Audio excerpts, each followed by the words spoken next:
வருகிற அனைவரையும் எங்களுடைய பூவாயம்மன் மூவி சார்பாக சேலம் வேங்கை ஐயனாருடைய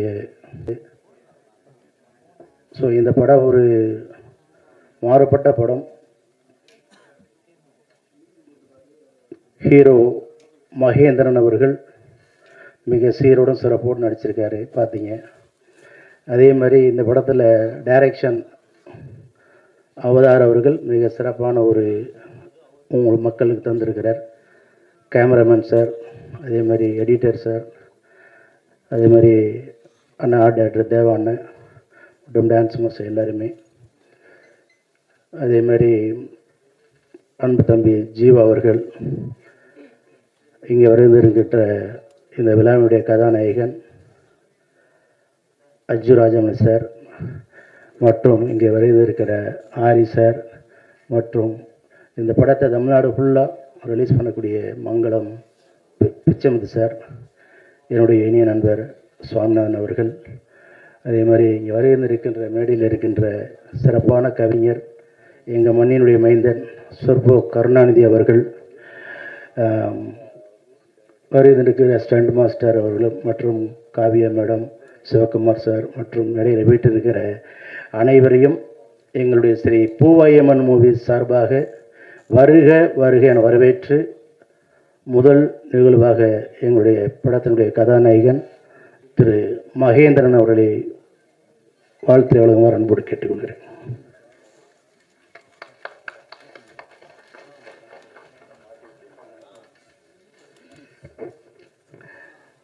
எல்லாருக்கும் வணக்கம். ஓகே, என்ன ஃபஸ்ட்டு கூப்பிடுவோன்னு எனக்கு தெரியவே தெரியாது. பட் இருந்தாலும் நான் ஃபஸ்ட்டு பேச ரொம்ப சந்தோஷப்படுறேன்.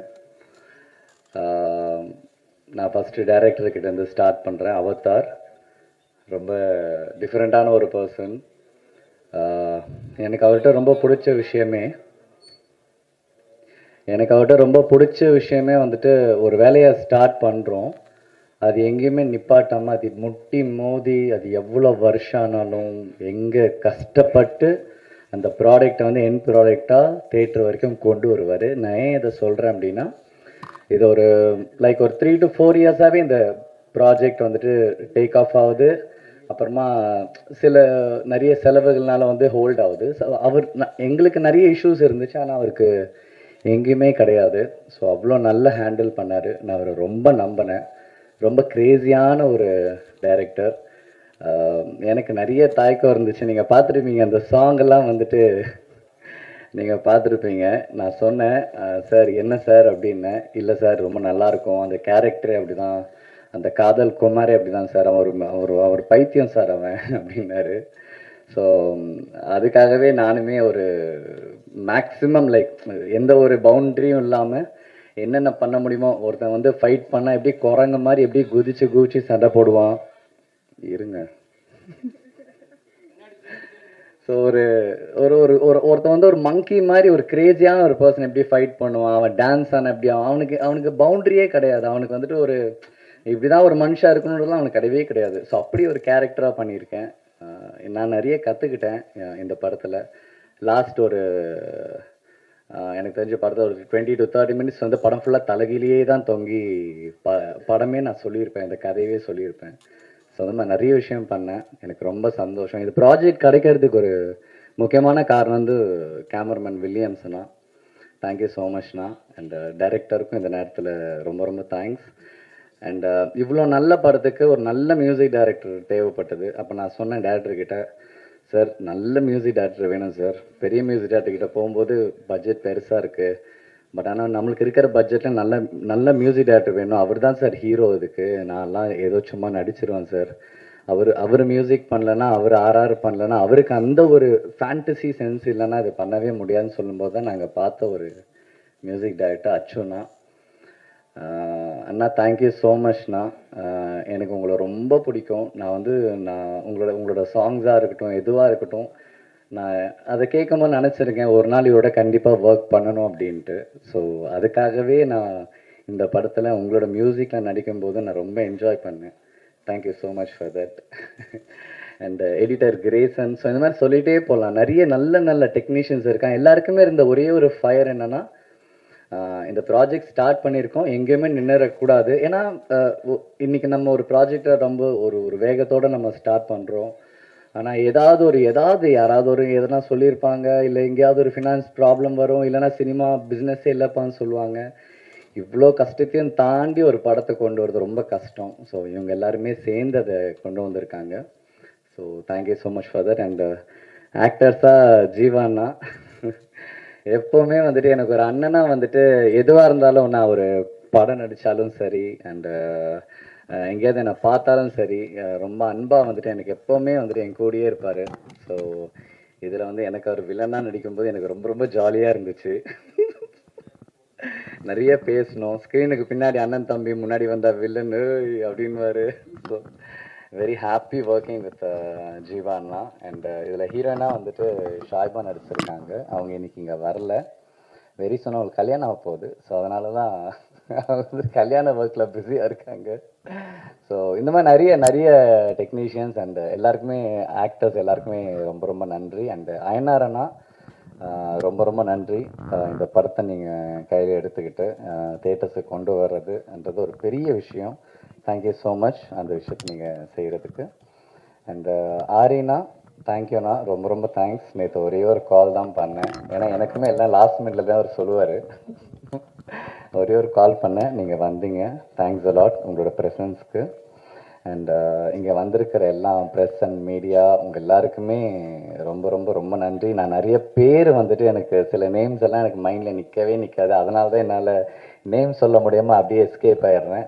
அண்டு ஸ்டேஜில் இருக்கிறவங்களுக்கும் அண்டு எங்களை சப்போர்ட் பண்ண இந்த ப்ரெஸ் அண்ட் மீடியா மக்கள், என்னோடய ஃப்ரெண்ட்ஸ், என் ஃப்ரெண்ட்ஸ் இங்கே நிறைய பேர் எனக்காக வந்திருக்கானுங்க. மச்சான் தேங்க்ஸ் அலாட் நீங்களாம் வந்ததுக்கு. ஃப்ரெண்ட்ஸ் ரொம்ப ரொம்ப முக்கியம் லைஃப்பில். ஏன்னா அவங்க வந்து எங்கேயோ ஒரு இடத்துல வந்துட்டு நம்மளை ரொம்ப நம்புவாங்க. அவங்க எவ்வளோ கஷ்டத்தில் இருந்தாலும் கை கொடுத்து நீ வா, ஏன் நான் அவனை கூப்பிட்டு போகிறேன்னு சொல்லிட்டு அவனுங்களும் கூப்பிட்டு போவாங்க. ஸோ அந்த மாதிரி ஃப்ரெண்ட்ஸ் எனக்கு நிறைய கிடச்சிருக்காங்க. ஸோ தேங்க்யூடா உங்கள் எல்லாருக்குமே.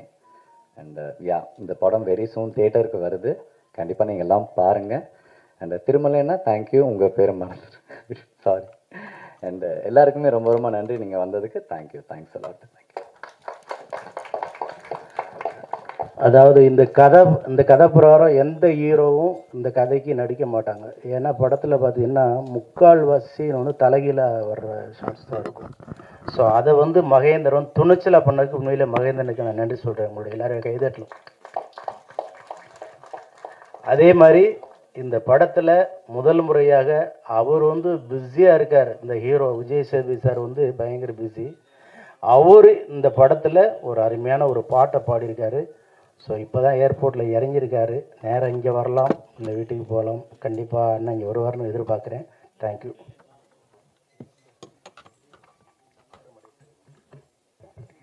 S, thank you. ஏன்னா மாஸ்டர் மகேந்திரன் அவர்கள் வந்து 3 வயசுலேருந்து இப்போ வரைக்கும் படம் அதுதான் என் உலகம் அப்படின்ற மாதிரி அவ்வளோ மெனக்கெடுதல் இருக்கு அப்படின்னு சொல்லலாம். Such a passionate actor. நாங்கள் என்றைக்குமே நீங்கள் பேஷனேட்டாக டெடிக்கேட்டடாக இருக்கிறதுக்கு ஒரு பெரிய ஃபேர் அப்படின்னு சொல்லலாம். விடாமுயற்சி என்றைக்குமே நம்மளுக்கு சக்ஸஸை கொடுத்துட்டே இருக்கும்ன்றதுக்கு மாஸ்டர் மகேந்திரன் அவர்கள் ஒரு பெரிய எக்ஸாம்பிள் நினைக்கிறேன். Thank you so much. ஸோ அடுத்தபடியாக டிரெக்டர் அண்ட் ப்ரொடியூசர் திருமலை அவர்களை பேச அழைக்கிறேன். ஒரு சில வார்த்தைகள் ப்ளீஸ்.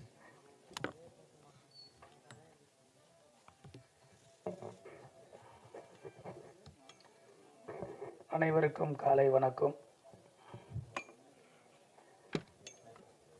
ஒரு அழகான விழா. ரொம்ப இங்கே வந்த பிற்பாடு ஒரு சின்ன மகிழ்ச்சி இருந்தது. நிறைய சினிமா ஃபங்க்ஷனில் வந்து பிரேம் சார் பார்த்துட்டே இருப்போம். முதல் முறையாக சினிமாவில் வந்து இணைந்து ஒரு படத்தில் ஒரு தயாரிப்பாளராக இருப்பது பெரும் மகிழ்ச்சி.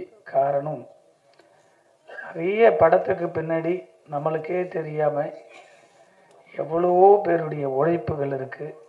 அந்த உழைப்புகள்லாம் தெரியாமல் போயிட்டே இருக்குது.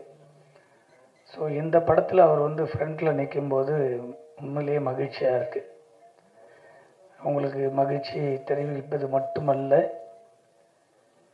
இன்னைக்கு படம் எடுக்கிறதுக்கு தயாரிப்பாளர் எவ்வளவு பிரச்சனைகின்றதை ஒவ்வொரு வாரமும் நம்ம சந்திச்சிட்ருக்கோம்.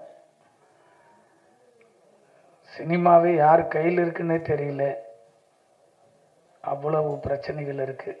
படம் எடுக்கிறது கஷ்டம், படம் எடுத்துட்டு அதை ரிலீஸ் பண்ணுறது அதை விட கஷ்டம், அதை ரிலீஸ் பண்ண பிற்பாடு அதை வியாபார ரீதியாகவே அதை வெற்றி அடைகிறது அதை விட பெரிய கஷ்டங்கள் நாம் தொடர்ந்து சந்திச்சுக்கிட்டே இருக்கோம். அதையெல்லாம் மீறி இந்த படத்தினுடைய தயாரிப்பாளர் ஐயனார் அவர்கள் 2-3 ஃபங்க்ஷனில் அவரை பார்த்துருக்கேன். இந்த படத்தை அவர் எடுத்து திரையரங்கு கொண்டு வர அளவுக்கு அவர் தைரியமாக இந்த படத்துக்கு நிற்கிறாருன்னா, இப்படிப்பட்ட ஆட்கள் இருப்பதினால் மட்டுமே சினிமா நம்ம எல்லாரும் வாழ்ந்துக்கிட்டு இருக்கோம். இங்கே இருக்கிற அத்தனை பேரும் சினிமாவில் இருக்கிறதுக்கு காரணம் இப்படிப்பட்ட தயாரிப்பாளர்கள்லாம் புதுசாக வரதுனால்தான். பல லட்சம் தொழிலாளர்கள் மட்டுமல்ல, சினிமாவையே நம்பியிருக்கக்கூடிய எவ்வளோ ரசிகர்கள் இன்றைக்கி படங்கள் போயிட்டே இருக்குதுன்னா காரணங்கள்னால் இப்படிப்பட்ட தயாரிப்பாளர்கள்லாம் நம்பிக்கையோடு தைரியோடு படம் எடுப்பதற்கு அவங்களும் சப்போர்ட் இருப்பதனால்தான் இந்த சினிமா இப்பொழுதும் உயிரோடு இருந்து கொண்டிருக்கிறது, நம்மளும் உயிரோடு இருந்து கொண்டிருக்கிறோம். அதே போல் அந்த டைரக்டர் அவதார் பேரே டிஃப்ரெண்ட்டாக இருக்குது. நேற்று நைட்டு தான் ஃபோனில் பேசினார். முதல் படத்தினுடைய டைரக்டரையே ஒரு இயக்குனர் பாராட்டுறார் அப்படின்னு சொல்லும்போது, நம்ம இங்கே இருக்கிற எத்தனையோ பேர் நீங்கள் திடீர்னு கூட நாளைக்கு ப்ரொடியூசர் ஆகலாம். இதுதான் ஒரு விழாவினுடைய சிறப்பு. இப்படி இந்த வழி இப்படி சொல்கிற சொல் வழியாகவும் செவி வழியாக தான் ஒரு இயக்குனர்களுக்கு பட வாய்ப்புகள் தொடர்ந்து கிடைக்கும். அந்த படத்தினுடைய கதாநாயகனை 4 ஆண்டுகளுக்கு மேலாக அந்த படத்தை தொடர்ந்து சுமந்து கொண்டு எந்த தோய்வு இல்லாமல் ஒரு படத்தை எடுப்பது ரொம்ப ரொம்ப கஷ்டம் கிடையாது, ஈஸி. படம் எடுப்பது ரொம்ப ஈஸி, படத்தை வெளியே கொண்டு வரது ரொம்ப ஈஸி. அதை வியாபாரம் செய்வது மட்டும்தான் இங்கு கடினமாக இருக்கிறது. தெரிந்தவர்களுக்கு அது கடினமாக இருக்கிறது. காரணம், இந்த இயக்குனரை அன்பு தம்பி மகேந்திரன் அவர்கள் மனதார பாராட்டியிருக்கிறார். ஒரு இயக்குனர் இருந்தால் மட்டும்தான் அந்த படம் வெளியே வருங்க. ஒரு இயக்குனர் ஒரு தயாரிப்பாளரோடு இணைந்து இருந்தால் அது எவ்வளவு சுமையாக இருந்தாலும் அந்த படம் ஈஸியாக திரையரங்குக்கு வரும், மக்கள்கிட்ட போய் சேரும். அது முதல் படைப்பிலேயே அவதார் அவர்கள் இந்த படத்தில் பேர் எடுத்துருக்குது. கண்டிப்பாக அவருக்கு ஒரு பெரிய நம்ம கைத்தட்டு கொடுக்கணும். ஏன்னா அவ்வளோ பெரிய உழைப்பு. நான் காலையில் வந்ததுலேருந்து பார்க்குறேன். அவர் எந்த ஒரு பந்தாலாம் இல்லை. ஃபஸ்ட்டு படம் பண்ணுற டைரக்டர்லாம் பார்த்தீங்கன்னா கதை சொல்லி ஆஃபீஸ் போட்டு விட்டுன்னு எவ்வளோ நடக்குதுன்றது பார்க்குறோம் கண்ணுக்கு முன்னாடி. அதையெல்லாம் கடந்து ஒரு சினிமா கலைஞனாக தொடர்ந்து அவருடைய பணிவை பார்த்து நான் உண்மையிலேயே தூரத்திலிருந்து பார்த்துட்டே இருந்தேன். அவர் வாட்ச் பண்ணிக்கிட்டு இதை ஒரு அழகாக கொண்டு இன்றைக்கி படத்தை இசை விழாவுக்கு கொண்டு வந்துட்டார். அடுத்த ரிலீஸுக்கும் ஐயனார் சார் சொன்ன போல் ஈஸியாக அந்த படம் வெளியே வந்துடும். யாரும் வாங்கலையானாலும் சரி, பணம் இல்லைனாலும் சரி, அவர் கண்டிப்பாக அந்த படத்தை ரிலீஸ் பண்ணிவிடுவார். அவ்வளோ பெரிய ஒரு சினிமாவை நேசிக்கக்கூடிய கலைஞனாக அவரை பார்க்குற ஐயனார் அவர்களை. இன்னொரு விஷயத்தையும் இந்த மேடையில் சொல்ல ஆசைப்பட்றேன். இந்த ட்ரெய்லர் பார்த்தோம். உண்மையிலேயே இந்த படத்தினுடைய தம்பி மாஸ்டர் மகேந்திரன் நான் பல வருஷமாக பார்த்துட்ருக்கேன். எனக்கு ரொம்ப ரொம்ப ரொம்ப பிடிக்கும். இப்படிப்பட்ட கலைஞர்கள்லாம் பெரிய இடத்த அச்சீவ் பண்ணணுன்றது நான் முன்னாடியே பார்த்துக்கிட்டே வருவேன். ஒரு நல்ல சந்தர்ப்பங்கள் வரும்போது அதை கொண்டு போய் அவரையும் சேர்க்கணும் அப்படின்றது பார்க்குறோம். இங்கே தொழில் ரீதியாக மட்டுமே சினிமா பார்க்கப்படுவதனால் நிறைய பாதிப்புகள் இருக்குது. அதையெல்லாம் கடந்து வந்திருக்கும். இந்த படத்தில் ஒரு கேரக்டர் நடிச்சிருக்காருன்னு பார்த்தேன் சொன்னாங்க வரும்போதே. ஆனால் அவர் அந்த சாங்கில் அவ்வளோ அழகாக அந்த பர்ஃபார்மன்ஸ், அந்த டான்ஸ்லாம் பார்த்தேன். ஏதோ நடிக்க தெரியாது, சும்மா ஏதோ பணம் கொடுத்துருக்காரு, நடிக்க வச்சுருப்பாங்கன்னு பார்த்தேன். ரொம்ப அழகாக அதில் நடிச்சிருக்காரு. நீங்கள் சினிமாவில் போடுற முதலீடு உங்களுடைய நடிப்பு இதுதாங்க. இங்கே பல கோடி விட்டு தான் ஒரு இடத்த அச்சீவ்மெண்ட் பண்ண முடியும், எவ்வளோ பெரிய ஆளாக இருந்தாலும். அது தயாரிப்பாளராக இருந்தாலும் சரி, நடிகர்களாக இருந்தாலும் சரி, பெரிய இயக்குனர்களும் தான் நினைச்ச கதையை எடுக்கணும்னா அவங்களும் உள்ள வந்து போட்டால் தான் ஒரே இடத்துல வெற்றி கிடைக்காது. பல இடங்களை கடந்து வந்தால் தான் அந்த வெற்றியை நம்ம அடைய முடியும். இந்த படத்தில் கண்டிப்பாக ஒரு நடிகனாக நீங்கள் கவனம் செலுத்துனீங்கன்னா கண்டிப்பாக உங்களுக்கு ஒரு நல்ல லைஃப் இருக்குது, நடிப்புக்கான லைஃப் இருக்குது. இந்த தம்பியுடைய உழைப்பு பார்த்தீங்கன்னா, அந்த பாட்டில் எடுத்து அடிக்கிறதுக்கு நம்ம ஒரு 4 நாள் ஷூட்டிங் எடுக்கணுங்க, நடிக்க முடியாது, வரமாட்டாங்க. ஆனால் அதெல்லாம் வந்து அந்த ஷாட்டில் தம்பி பார்க்கும்போது உண்மையில் லைவாக பண்ணியிருக்காப்புல. உண்மையிலேயே கண்டிப்பாக உனக்கான இடம் கண்டிப்பாக வரும் தம்பி, அதில் எந்த மாற்ற கருத்து, யாருமே யாரையும் தடுக்க முடியாது. சினிமா பொறுத்த வரைக்கும் ஒரே நைட்டு தான், வானத்திலேருந்து கொட்டுற மழை போல தான். அது யார் மழைனாலும் சில்லும் கொட்டலாம், அது ஐஸ் மையா கொட்டினா கூட கொட்டலாம். அதுபோல் உனக்கான இடம் கண்டிப்பாக தமிழ் சினிமாவில் இருக்குது. பல இதில் பார்க்கும்போதெல்லாம் நான் ரொம்ப நாளுக்கு முன்னாடி சந்தித்த நண்பர்களில் தான் பார்க்குறேன். மாஸ்டர் சொல்ல தேவையில்லை, பாலகுமாரன் அவர்கள் ஒரு அழகான சாங்கு எடுக்கணுன்னா அவர் போல் ஷார்ட் கம்போஸ் பார்க்க முடியாது.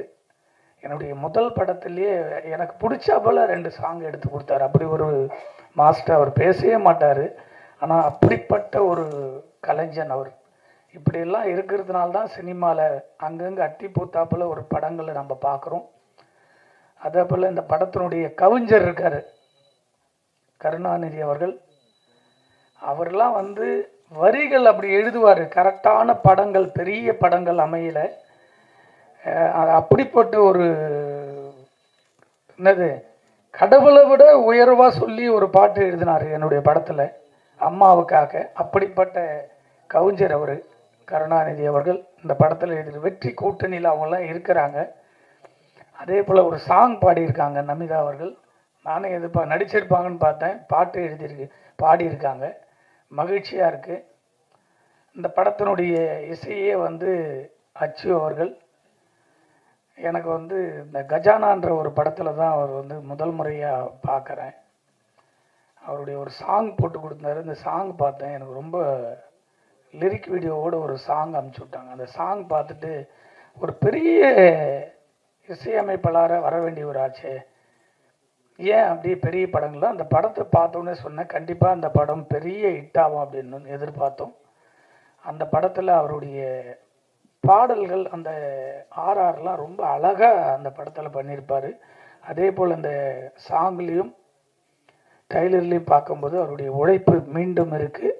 அப்படிப்பட்ட ஒரு சிறந்த இசையமைப்பாளர் இந்த படத்துக்கு அமைச்சிருக்காரு. இதையெல்லாம் கடந்து ஒரு இயக்குனருக்குள்ள ஒரு அழகான, எவ்வளோ பெரிய கதைகள் செதுக்கினாலும் ஒரு வில்லன் தேவை. நம்மளுடைய அன்பு நம்பர் ஜீவாவை, நான் ஜீவாவை வந்து எப்பவுமே காமெடியாக தான் பார்த்துட்டே இருப்பேன். இந்த படத்தில் பெரிய வில்லன் ஆகிட்டாவில், ஜீவாவை இனிமேல் பிடிக்கவே முடியாது. வாழ்த்துக்கள் ஜீவா.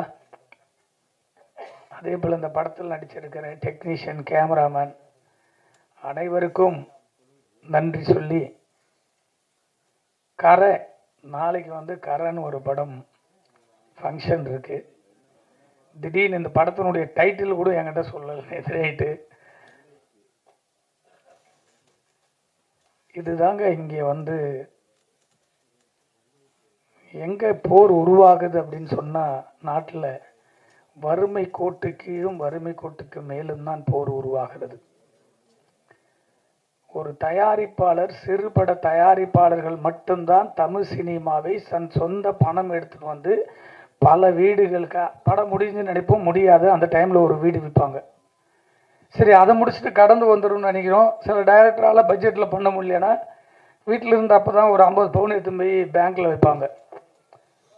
அதுக்கப்புறம் அதுவும் முடியாது, வேறு என்னடா பண்ணுறது, இன்னொரு 20 லட்சம் ரூபா இந்த படத்தை ரிலீஸ் பண்ணிடலாம், சின்ன படத்தை தேட்டருக்கு கொண்டு வருவான்னு அப்போ தான் போய் முதல் முறையாக ஒரு கடன் வாங்குவாங்க. அந்த கடன் 20 லட்சம் ரூபாய்க்கு 40 லட்சம் ஆகும், 1 கோடி ஆகும். அதை அடைக்கிறதுக்கு கூட அந்த படத்துலேருந்து வருமானம் வராது. அப்படி சிறு படங்களை, நீ உட்கார்ந்துருக்க அத்தனை பேர் ப்ரெஸ்காரர் இருக்காங்க, இவங்கெல்லாம் நம்மெல்லாம் இங்கே வாழறதுக்கு காரணமே இது போல் சிறு படங்கள் இருப்பதினால் மட்டுமே நம்ம வாழ்ந்துக்கிட்டு இருக்கோம். ஏன் இதை சொல்ல வந்தேன்னா, அந்த கரை டைட்டில் ஒரு படைப்பாளி எவ்வளவு அளவுக்கு அந்த கதையை நேசிக்கும் போது அந்த டைட்டிலை யோசிச்சு இந்த படத்துக்கு இந்த டைட்டில் தான் வரணும் அப்படின்னு யோசிச்சு தான் ஒரு இயக்குனர் இந்த டைட்டில் வச்சிருப்பார். ஒரு தயாரிப்பாளர் சங்கத்தில் பதிவு செய்யப்பட்ட டைட்டில், அதே பேர்ல இன்னொரு பேர் வருது. தனுஷ் நடிக்கிறார். நான் ரொம்ப பேசக்கூடாதுன்னு பார்க்குறேன் அதை பற்றி. ஆனால் இருந்தாலும் ஒரு சராசரி ஒரு தயாரிப்பாளராக நான் பேச வேண்டிய கடமையில் இங்கே இருக்கேன். காரணம், ஒரு முற்போக்கு சிந்தையோடு தயாரிப்பாளர் சங்கம் என்பது தமிழ் சினிமாவில் ஒரு மாற்றத்தை உருவாக்கக்கூடிய ஒரு இடத்தில் இருப்பது தான் ஒரு சங்கத்தினுடைய அழகு. அந்த சங்கத்தின் அழகை அப்படி அழகாக உருவாக்க வேண்டும், ஒரு தயாரிப்பாளர்களுக்கு பாதுகாக்க இருக்க வேண்டும் என்பதற்காக தான் ஒரு நிர்வாகிகளை கொண்டு வந்து நம்ம அமர வச்சு எல்லா தயாரிப்பாளர்களுக்கும் ஒரு பாதுகாப்பாக இருப்பாங்க. புதுசாக வர தயாரிப்பாளர் எதுக்கு மெம்பர் ஆகிறோம்? நான் படம் எடுக்கிறேன், எனக்கு எதனா பிரச்சனை வந்து நிற்பாங்க. நான் படம் எடுக்கிறேன், எனக்கு வழிகாட்டுவாங்க. இந்த படத்துக்கு தொழில் ரீதியாக பாதிப்புனா எங்களுக்கு வந்து முன்னாடி நிற்பாங்க. பட ரிலீஸில் பிரச்சனை வந்து நிற்பாங்கன்றதுக்காக தான் ஒரு சங்கம். அந்த சங்கத்திற்கு நாம் இணைந்து அதில் உறுப்பினர் ஆகிறோம். ஒரு டைலர் சென்சார் பண்ணிட்டாங்க, படத்துக்கும் சென்சார் போயிடுச்சு. சென்சார் போர்டு 2 டைட்டில் எப்படி டைட்டில் கொடுப்பாங்க? ஒரு 5 ஆண்டுகள் முடிஞ்சா கூட நம்ம பைலா பிரகாரம் திரும்ப அந்த டைட்டிலை வந்து வேற ஆள் யூஸ் பண்ணிக்கலாம். ஆனால் ஒரே டைமில் 2 டைட்டில், ஒரு சராசரி ஒரு சாதாரண விஷயத்தை சரி செய்யக்கூடிய ஒரு தயாரிப்பாளர் சங்கம்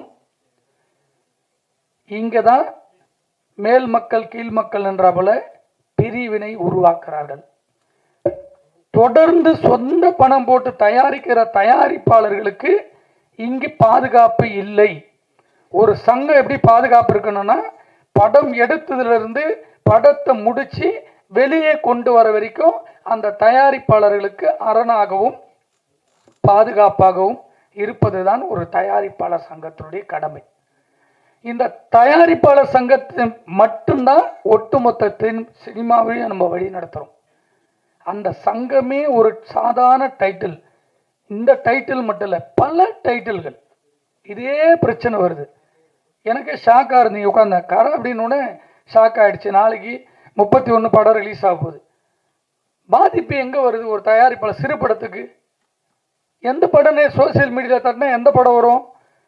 நாளைக்கு படம் ரிலீஸுக்கு அப்புறம் நீங்கள் சோசியல் மீடியாவில் தட்டினீங்கன்னா திருமலை பேசியிருக்காரு டைரக்டர் அப்படின்னு போட்டிங்கன்னா தான் கரை வரும். நீங்கள் கரைன்னு போட்டிங்கன்னா தனுஷ் படத்துக்கு போய்டும் நேராக. இந்த படத்தினுடைய லிஸ்ட்டே வராது யூடியூப்பில் தட்டினா. ஆரி வந்திருக்காரு, இப்படி சிறு படத்தை ஊக்குவிச்சு இவர் பேர் போட்டால் தான் அந்த படத்துக்கு வரும். நீங்கள் கரண் போட்டு தட்டினா எந்த படத்துக்கு வரும்? நேராக தனுஷ் படத்துக்கு தான் போடும். சோசியல் மீடியாவில் உனக்கு 5 டேஸ்க்கு அப்புறம் செக் பண்ணி பாருங்கள் நாளையிலேருந்து. அப்போ ஒரு டைட்டில் வந்து ஒரு பாதுகாப்பு, ஒரு கதைக்கு எவ்வளோ முக்கியம். அப்படி செதுக்கி வச்ச ஒரு டைட்டிலில் பைலா பிரகாரம் சங்கத்தில் பதிவு செஞ்சு ரெனியூவல் முடியுதுன்னா ரெனியூவல் சங்கத்திலேருந்து ஒரு தயாரிப்பாளர்களுக்கு மெயில் போட்டு, சார் ரெனியூவல் டேட்டு முடியுது அப்படின்னு கேட்டுட்டு கொடுக்கணும். யாருக்கானா திரும்ப ரெனியூவலுக்கும் லெட்டரை கொடுத்தோம். இது வரைக்கும் அதை ரெனியூவல் பண்ண கொடுக்காம ஒரு சங்கம் இயங்குதுன்னா 22 பண்ண டைட்டில் முதல் முறையாக தயாரிப்பாளர் சங்கத்தில் ஒரு புரட்சியை நான் பார்த்தது அன்பு நண்பர், என்னுடைய ஆர்வீர் நண்பர் விஷால் மூலம் தான் நான் புரட்சியை பார்த்தேன். ஒரே ஒரு தலைவராக பதவி ஏற்றுக்கின 10 நாளில் எந்த சங்கமானாரு சினிமா வழி நடத்துறது இங்கே தான் உட்காந்து 6 மாசத்துல அவ்வளோ திட்டங்களை போட்டு யாருக்கிட்ட நம்ம பிச்சை எடுக்கக்கூடாது. படம் எடுக்கிற தயாரிப்பாளர்கள், படத்தை நம்பி நடிச்சிருக்க கலைஞர்களுக்கு அந்த படம் கிராண்டாக வெளியே வரணும். கியூபில் போய் கண்டென்ட் கொடுத்துட்டு எங்கே நிற்கிறோம்? அவங்களுக்காக 4 மணி நேரம் டைம் சொல்லுவாங்க ஒரு படத்தை பார்க்கறதுக்கு ஃபர்ஸ்ட் காப்பிக்கு. அவ்வளவுக்கு கொடுமைகளை சரி செஞ்சது விஷால் அவர்கள் மட்டுமே. அதன் பிறகு 5 ஆண்டுகள் ஒவ்வொரு தயாரிப்பாளர்கள் 200 கம்ப்ளைண்ட் இருக்கு தயாரிப்பாளர் சங்கத்தில். 10 வருஷம் தயாரிப்பாளர் சங்கத்தை மாற்ற முடியாதுன்றதுக்காக தான் இயக்குனர் சங்கத்திலிருந்து 10 ஆண்டுகளுக்கு மேலாக தொடர்ந்து பதவியில் இருந்து தவறு எங்க நடக்குதோ ஒரே நாள் அங்க மாற்றத்தை உருவாக்கணும். அதை கடந்து வந்து எங்கடா சரி செய்ய வேண்டிய இடம்னு பார்த்தா, திரையரங்குக்கு போனா பிரச்சனை, கியூபுக்கு போனா பிரச்சனை, படம் மல்டிபிளக்ஸ் தியேட்டருக்கு போனா பிரச்சனை, எங்க போனாலும் பிரச்சனை. சரி செய்ய வேண்டிய இடம் தயாரிப்பாளர் சங்கம். அந்த சங்கமே 5 சங்கமா பிரிஞ்சு போச்சு. பிரிஞ்சு போனாலும் பரவாயில்ல, ஒரு தயாரிப்பாளர்களுக்கு பிரச்சனை ஒன்னா நின்று குரல் கொடுத்து அந்த படத்துக்கு வந்து நிக்கணும்ல. சிறுபடம் அட்லீஸ்ட் ஒரு 5 பேரும் ஒரு மாசம் தேர்தலுக்காக வீட்டை குடும்பத்தை உட்காந்து ஓட்டு கேட்டீங்களே, எதுக்காக? இங்க தயாரிப்பாளர்களுக்கு 2 பேர் சங்கத்திலிருந்து ஒரு பொக்கை எடுத்துட்டு வந்து கொடுத்து ஒரு தயாரிப்பாளரை வாழ்த்தணும். அதுக்கு தான் ஒரு சங்கம். அதை கூட செய்யறதுக்கு முடியலன்னா எதுக்கு நீங்க எல்லாம் பதவியில் இருக்கீங்க? பதவி எதுக்காக? மன வருத்தம். ஒரு வாரத்திலிருந்து நம்ம ரொம்ப மன உளைச்சல் இருந்தேன். நாங்க சினிமாவை நம்பி மட்டுமே வாழ்ந்துட்டு இருக்கக்கூடிய ஒரு கலைஞன். எல்லாரும் போராளி உருவாக மாட்டான், 1000 பேர்ல ஒரு ஆள் தான் போராளி உருவாகுவாங்க.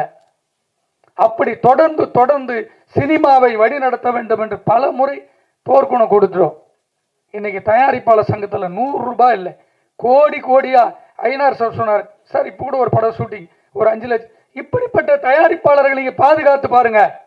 1000 தயாரிப்பாளர் சினிமாவுக்கு படையெடுக்கிறதுக்கு வருவாங்க. அப்பதான் மகேந்தர் போல, ஜீவா போல புது புது இயக்குனர்கள் உருவாக முடியும், நடிகர்கள் உருவாக முடியும். எப்படி வருவாங்க? இப்படி ஒரு பாதுகாப்பே இல்லைன்னா பயந்துட்டு தான் ஓடுவாங்க. அந்த 5 நாளுக்கு முன்னாடி ஒரு பேட்டி பார்க்குறேங்க. ஒரு கண்டென்ட் ஜனநாயகம் படத்துக்கு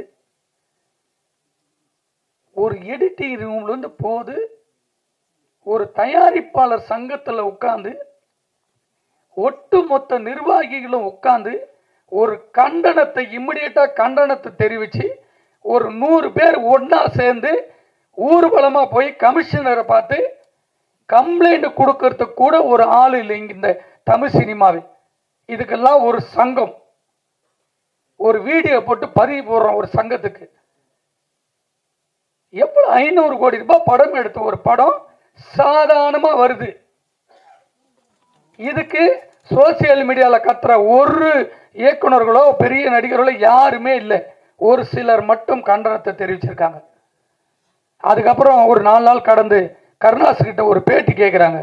அவர் சொல்றாரு, சார் என் படம் கூட ரிலீஸ் ஆகுனா கண்டென்ட் வருதுன்னு.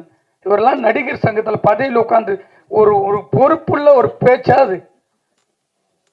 மனம் அவ்வளவு வருத்தம் இருந்துங்க. ஒரு நடிகர் சங்கத்தில் பொருட்கள் ஒரு படம் ரிலீஸ் ஆயிருக்கு சார், எல்லா படம் வருது, எல்லா படம் வந்தது, என் படத்துக்கு மட்டும் தான் கமிஷனர் 3 டைம் பார்த்தோம். இன்னைக்கு வரைக்கும் கோர்ட்ல கேஸ் நடத்துறேன்.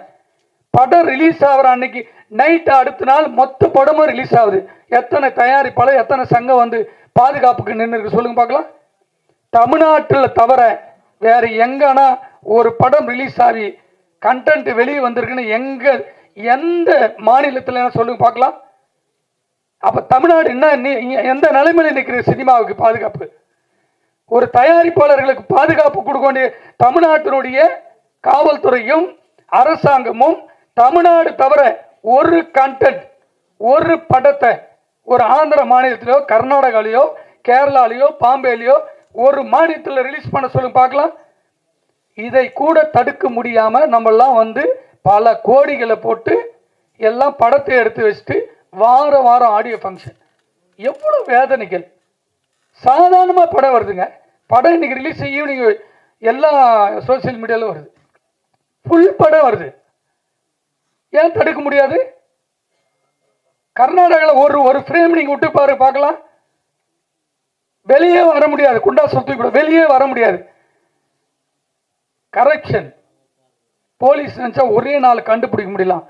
குறைஞ்சது தனிப்பட்ட ஒரு மனிதனாக ரொமான்ஸ்னு ஒரு படம் ரிலீஸ் ஆகுது, ஈவினிங் கண்டென்ட் வருது, நேராக உண்ணாதவரும் உட்கார போய் கமிஷன் உட்கார்ந்த பிற்பாடு சார் 31 நாள் என்கொயரி, தயாரிப்பாளரை மட்டுமே கேள்வி கேட்குறாங்க. எத்தனை கோடி படம் போட்டீங்க, எப்போ போட்டீங்க, என்ன பண்ணீங்க, எப்படி கண்டென்ட் போச்சுன்னு. ஏன்டா கண்டென்ட்? இந்த சோசியல் மீடியாவில் இந்த சைட்டில் ஃபுல் படத்தை போடுறான். ஏன் படம் மட்டும் இல்லைங்க, வாரம் ரிலீஸ் ஆகிற எல்லா படம் வருது. ரஜினி சார் படம், கமல் சார் படம், எல்லா படம் வருது. அதை தடுப்பது யாருடைய கடமை? இது வரைக்கும் ஒரு நாள் இதுக்காக எதிர்த்து எந்த சங்கமான உண்ணாவிரதம் இருந்திருக்கா? ஒரு சங்கம் சொல்லுங்க. இத்தனை பத்திரிகையாளர் இருக்கிறீங்களே, இத்தனை பேர் நீங்க இருக்கீங்களா, இத்தனை பேர் யாரா ஃபுல் படம் கண்டிச்சிருக்கீங்களா? இதையெல்லாம் வேதனையோடு ஹீரோ கண்டுக்கல யார் சொன்னது? முதல் கடிதமே அவரு அமைச்சிருக்காரு.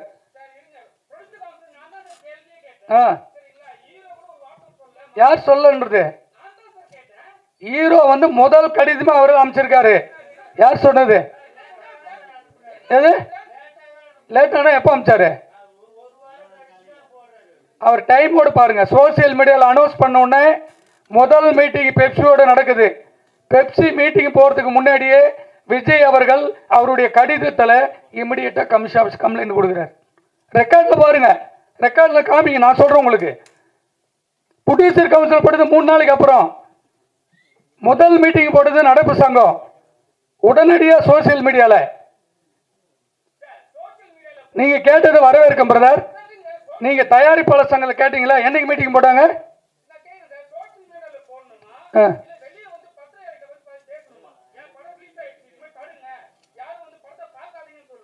யார் சொல்லணும்? இன்னைக்கு தேர்தலில் வந்து அவர் வந்து பத்திரிகையாளர் சந்திப்பாரா? அவர் உங்ககிட்ட கம்ப்ளைண்ட் கொடுக்கணுமா? போலீஸ் ஆபீசர்கிட்ட கம்ப்ளைண்ட் கொடுக்கணுமா? சார் மீட் பண்ணலாம், இல்ல மீட் பண்ணலாம். எது விஜயில கிடையாதுங்க. ஏங்க நான் பொலிட்டிக்கல் வேற, நான் பொலிட்டிக்கல் வேற, நான் பொலிட்டிக்கல் வேற. நான் சொல்றது கம்ப்ளைண்ட் எங்க கொடுக்கணும்? கம்ப்ளைண்ட் எங்க கொடுக்கணும்? உங்களுக்கு தெரியும் கம்ப்ளைண்ட் எங்க கொடுக்கணும்? அங்கதான் கொடுத்துருக்காரு. விஜய் அவர்கள் யாருக்கிட்ட சொல்ல கமிஷன் ஆஃபீஸ்ல முதல் கம்ப்ளைண்ட் அவர் தான் கொடுத்துருக்காரு. அதுக்கப்புறம் தான் நடப்பு சங்கம் இருக்கு. சோசியல் மீடியால இருங்க, சோசியல் மீடியால இருக்கு. சொல்லுங்க.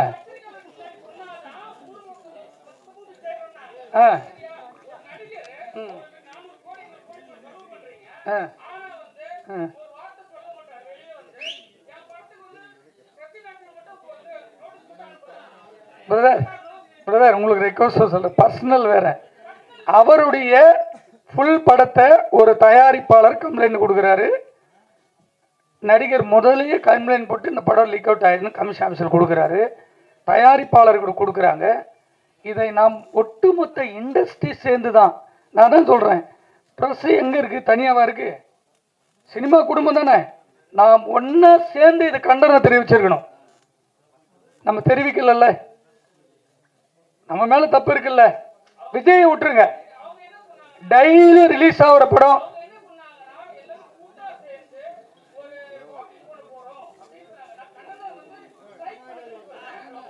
சரி. நன்றி பிரதர். இது ஆடியோ ஃபங்க்ஷனு. இது ஏன்னா நியூஸ் வந்துச்சு, பரவாயில்ல. அதை மீறி இந்த சினிமா பாதுகாக்க வேண்டும். இப்படி ஐயனார் சார் போல பாதுகாப்பு நம்மளுக்கு தேவை சினிமா. அப்பதான் நம்ம வந்து எல்லாருமே வாழ முடியும். ஒவ்வொரு கண்டென்ட் வேற எந்த மாநிலத்திலும் வரல. உங்களுக்கு தெரியாதே கிடையாது நியூஸ். அது ஏன் நம்ம இன்னைக்கு வரைக்கும் தடுக்கல? தடுப்பதற்கு நாம் அனைவரும் சேர்ந்து ஒரு பெரிய முயற்சி எடுக்க வேண்டும் என்று இங்க இருக்கிற எல்லாருக்கும் நன்றி சொல்ல கடமைப்பட்டிருக்கேன். நன்றி, வணக்கம்.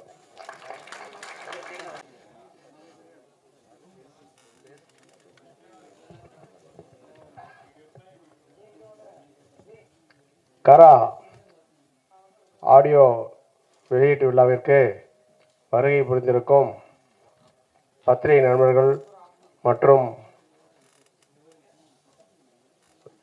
சேனல் நண்பர்கள் அனைவருக்கும், இங்கு கதாநாயகா வீட்டிற்கும் அருமை நண்பர் மகேந்திரன் அவர்களுக்கும், ஜீவா அவர்களுக்கும், ஆரி அவர்களுக்கும்,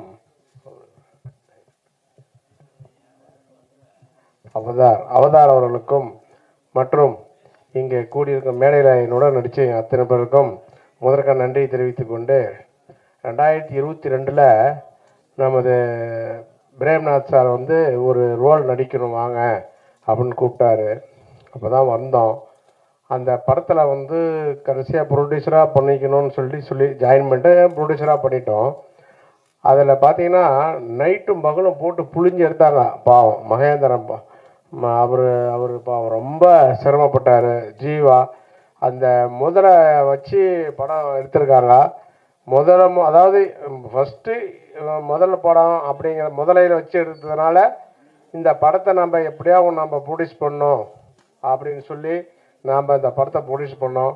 கிட்டத்தட்ட 2022 இந்த படத்தை வந்து டைட்டில் எல்லா தமிழ்நாடு, ஆந்திரா, கர்நாடகா, கேரளா, ஹிந்தி 5 மொழியிலையும் நாங்கள் வந்து டைட்டில் பதிவு பண்ணிட்டோம்.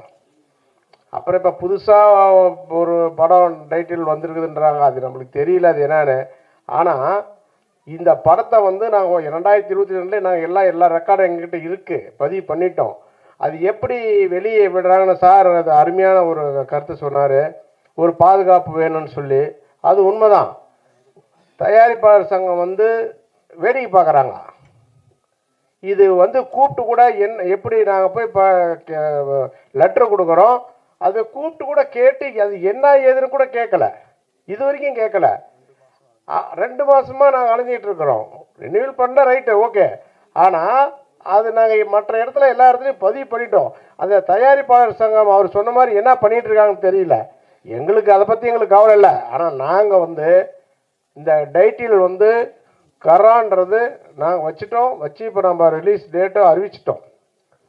இப்போ நாம் வந்து அவர் சொன்ன மாதிரி இப்போ சேலத்தில் வந்து ஷூட்டிங் எடுத்துகிட்டு இருக்காங்க. அதை இப்போ கூட ஒரு படம் தாலின்னு ஒரு படம் எடுத்துகிட்டு இருக்கிறாங்க. எல்லாத்துக்கும் சாப்பாடு போட்டு ரூம் செலவு நான் தான் கொடுத்துட்டு இருக்கிறேன். நீங்கள் வேணால் வந்து பாருங்கள். இப்போ 10-12 நாளாக ஷூட்டிங் போயிட்டு இருக்குது. சினிமாக்காரங்க வராங்க. எனக்கு சினிமாவுக்கும் சம்மந்தமே இல்லை. நான் சேர்மனாக இருக்கிறேன். சேலத்தில் மல்லூர் பேரூராட்சியில் ஒரு சேர்மேன். நம்ம வந்து ஒரு ரியல் எஸ்டேட் பண்ணிகிட்ருக்குறோம். நான் வருஷம் ஆண்டுதோறும் எங்கள் கோயில் திருவிழாவுக்கு ஒரு பெரிய ஆர்டிஸ்ட்டை கூட்டிகிட்டு போவோம். கிட்டத்தட்ட எனக்கு ஒரு சார் பிரேம்நாத் சார் 30 வருஷமாக தெரியும். இந்த சினிமா அப்படி கால் வச்சதுக்கு காரணமே பிரேம்நாத் சார் தான். எனக்கும் சினிமாவுக்கும் என்ன ஒரு நூலளவு கூட எங்களுக்கு அது சம்மந்தமே இல்லை. இருந்தாலும் இவர் நல்ல மனுஷன். பிரேம்நாத் சார் வந்து நிறைய பேர் சினிமாவில் உங்களுக்கு தெரியாதில்ல. நானே 2-3 பேர்த்திட்டு ஏமாந்துட்டேன் இங்கே வந்து சென்னையில். அது வேற கதை. ஆனால் இவர் சொன்னால் கண்டிப்பாக நான் செய்வேன். சார் இப்போ இந்த படத்தை நீங்கள் பண்ணணும் சார் அப்படின்னு சொல்லிட்டான்னா கண்டிப்பாக பண்ணுவேன். என்ன காரணம்னா அந்த நம்பிக்கை எனக்கு அவர் மேலே. எனக்கு கிட்டத்தட்ட நான் சினிமாவில் பார்த்துருக்கேன், நிறைய பேரை பார்த்துட்டேன். என்னை அதாவது சினிமாவில் வந்து நிறைய பேர் என்ன பண்ணுறாங்கன்னா ஒரு 5% நல்லா இருக்காங்க. மீதி ஒரு 95% வந்து பார்த்தீங்கன்னா அது நான் சொல்லக்கூடாது. ஏன்னா நானே சினிமா படம் எடுத்துகிட்டு நானே தப்பாக சொல்லக்கூடாது, தப்பாகி போயிடும். ஏன்னா இப்போ இதாக பேசுகிறாங்கன்னு சொல்லி. நாங்கள் வந்து இப்போ ஒரே ஒரு உதாரணம் மட்டும் சொல்கிறேன். நான் வந்து எங்கள் அப்பா இருக்கார், டெத் ஆகிட்டார். எங்கள் சேலத்தில் நீங்கள் கூகுளில் போட்டிங்கன்னா தெரியும். யாராவது இறந்துட்டாங்கன்னா, யார் இறந்துட்டாலும் சரி அந்த இறப்பு வந்து ஃப்ரீ. எல்லாம் ஃப்ரீஜர் பாக்ஸு, வண்டி எடுத்துகிட்டு போகிறது, மின்மயானம், இது எல்லாமே ஃப்ரீயாக செய்கிறேன். ஒரு நாளைக்கு 2 பேர் 3 பேர் 4 பேர் கூட சாவுவாங்க. அந்த 4 பேர்த்தையுமே ஃப்ரீயாக நான் பண்ணிகிட்ருக்கிறேன். இன்னும் இது வரைக்கும் பண்ணிகிட்ருக்கிறேன். கிட்டத்தட்ட இப்போ நான் வந்து 20 வருஷமாக 25 வருஷமாக செஞ்சிட்ருக்கிறேன். இப்போ ஒரு மின்மயானம் ஒன்று கவர்மெண்ட்டில் நான் பேரூராட்சி தலைவராக இருக்கிறேன். மின்மயானம் ஒன்று ஏற்படுத்தி கைக்குத்தல் குப்புசாமி நினைவு அறக்கட்டளையில் எங்கள் மல்லூர் பேரூராட்சிக்கு உட்பட்ட சுற்றுவட்டாரத்தில் இருக்கிறவங்க அத்தனை பேர்த்துக்கும் ஃப்ரீ. கிட்டத்தட்ட இப்போ போகிற மே மாதம் 23ஆம் தேதி வந்து நாங்கள் அந்த மின்மயானம் ஓப்பன் பண்ணேன். 121 பாடி அனைத்து சமுதாயத்தினருக்கும் நான் வந்து ஃப்ரீயாக அடக்கம் பண்ணிட்டு இருக்கிறேன். நீங்கள் இதெல்லாம் எல்லாமே இருக்காங்க, மீடியா இருக்காங்க, ஓப்பனாக பப்ளிக்காக சொல்கிறேன். நீங்கள் எங்கேனாலும் வந்து நான் மேடைக்காக பேசலை. அதை சோசியல் சர்வீஸ் நாங்கள் பண்ணிகிட்டு இருக்கிறவங்க. சரி, சினிமாவிலேயே இவர் கொண்டு வந்து நம்மளை விட்டார்.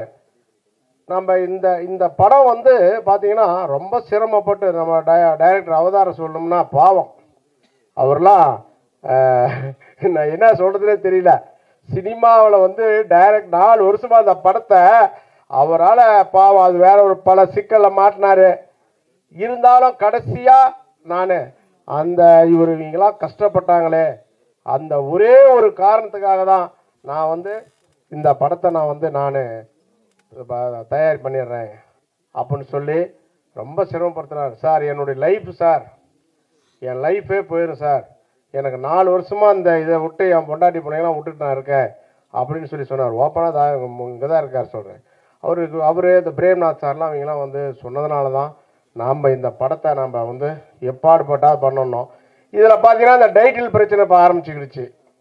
இப்போ நாளைக்கு அவங்க ஒரு ஆடியோ லைஞ்சர் பண்ணுறாங்களாட்டாங்குது. அது நம்மளுக்கு தெரியாது, அது நம்மளுக்கு தெரியல. ஆனால் இருந்தாலும் நாங்கள் மே 15ஆம் தேதி வந்து நாங்கள் வச்சுருக்காங்க. நான் அவர் வந்து 30ஆம் தேதி தான் வைக்க சொல்லியிருந்தேன். இவர் மே 5 இப்போ வச்சுருக்க ரிலீஸ் டேட்டு சொல்லியிருக்காங்க. அது எப்படின்னு தெரியல. இருந்தாலும் இந்த படத்துக்கு இங்கே வந்து வாழ்த்தின அத்தனை நடிகர்கள், டெக்னீஷியன் அத்தனை பேருக்கும், சோசியல் மீடியா மற்றும் கேமராமேன் அனைவருக்கும் நன்றி கூறி, வாய்ப்புக்கு நன்றி கூறி விடைபெறுகிறேன். நன்றி, வணக்கம்.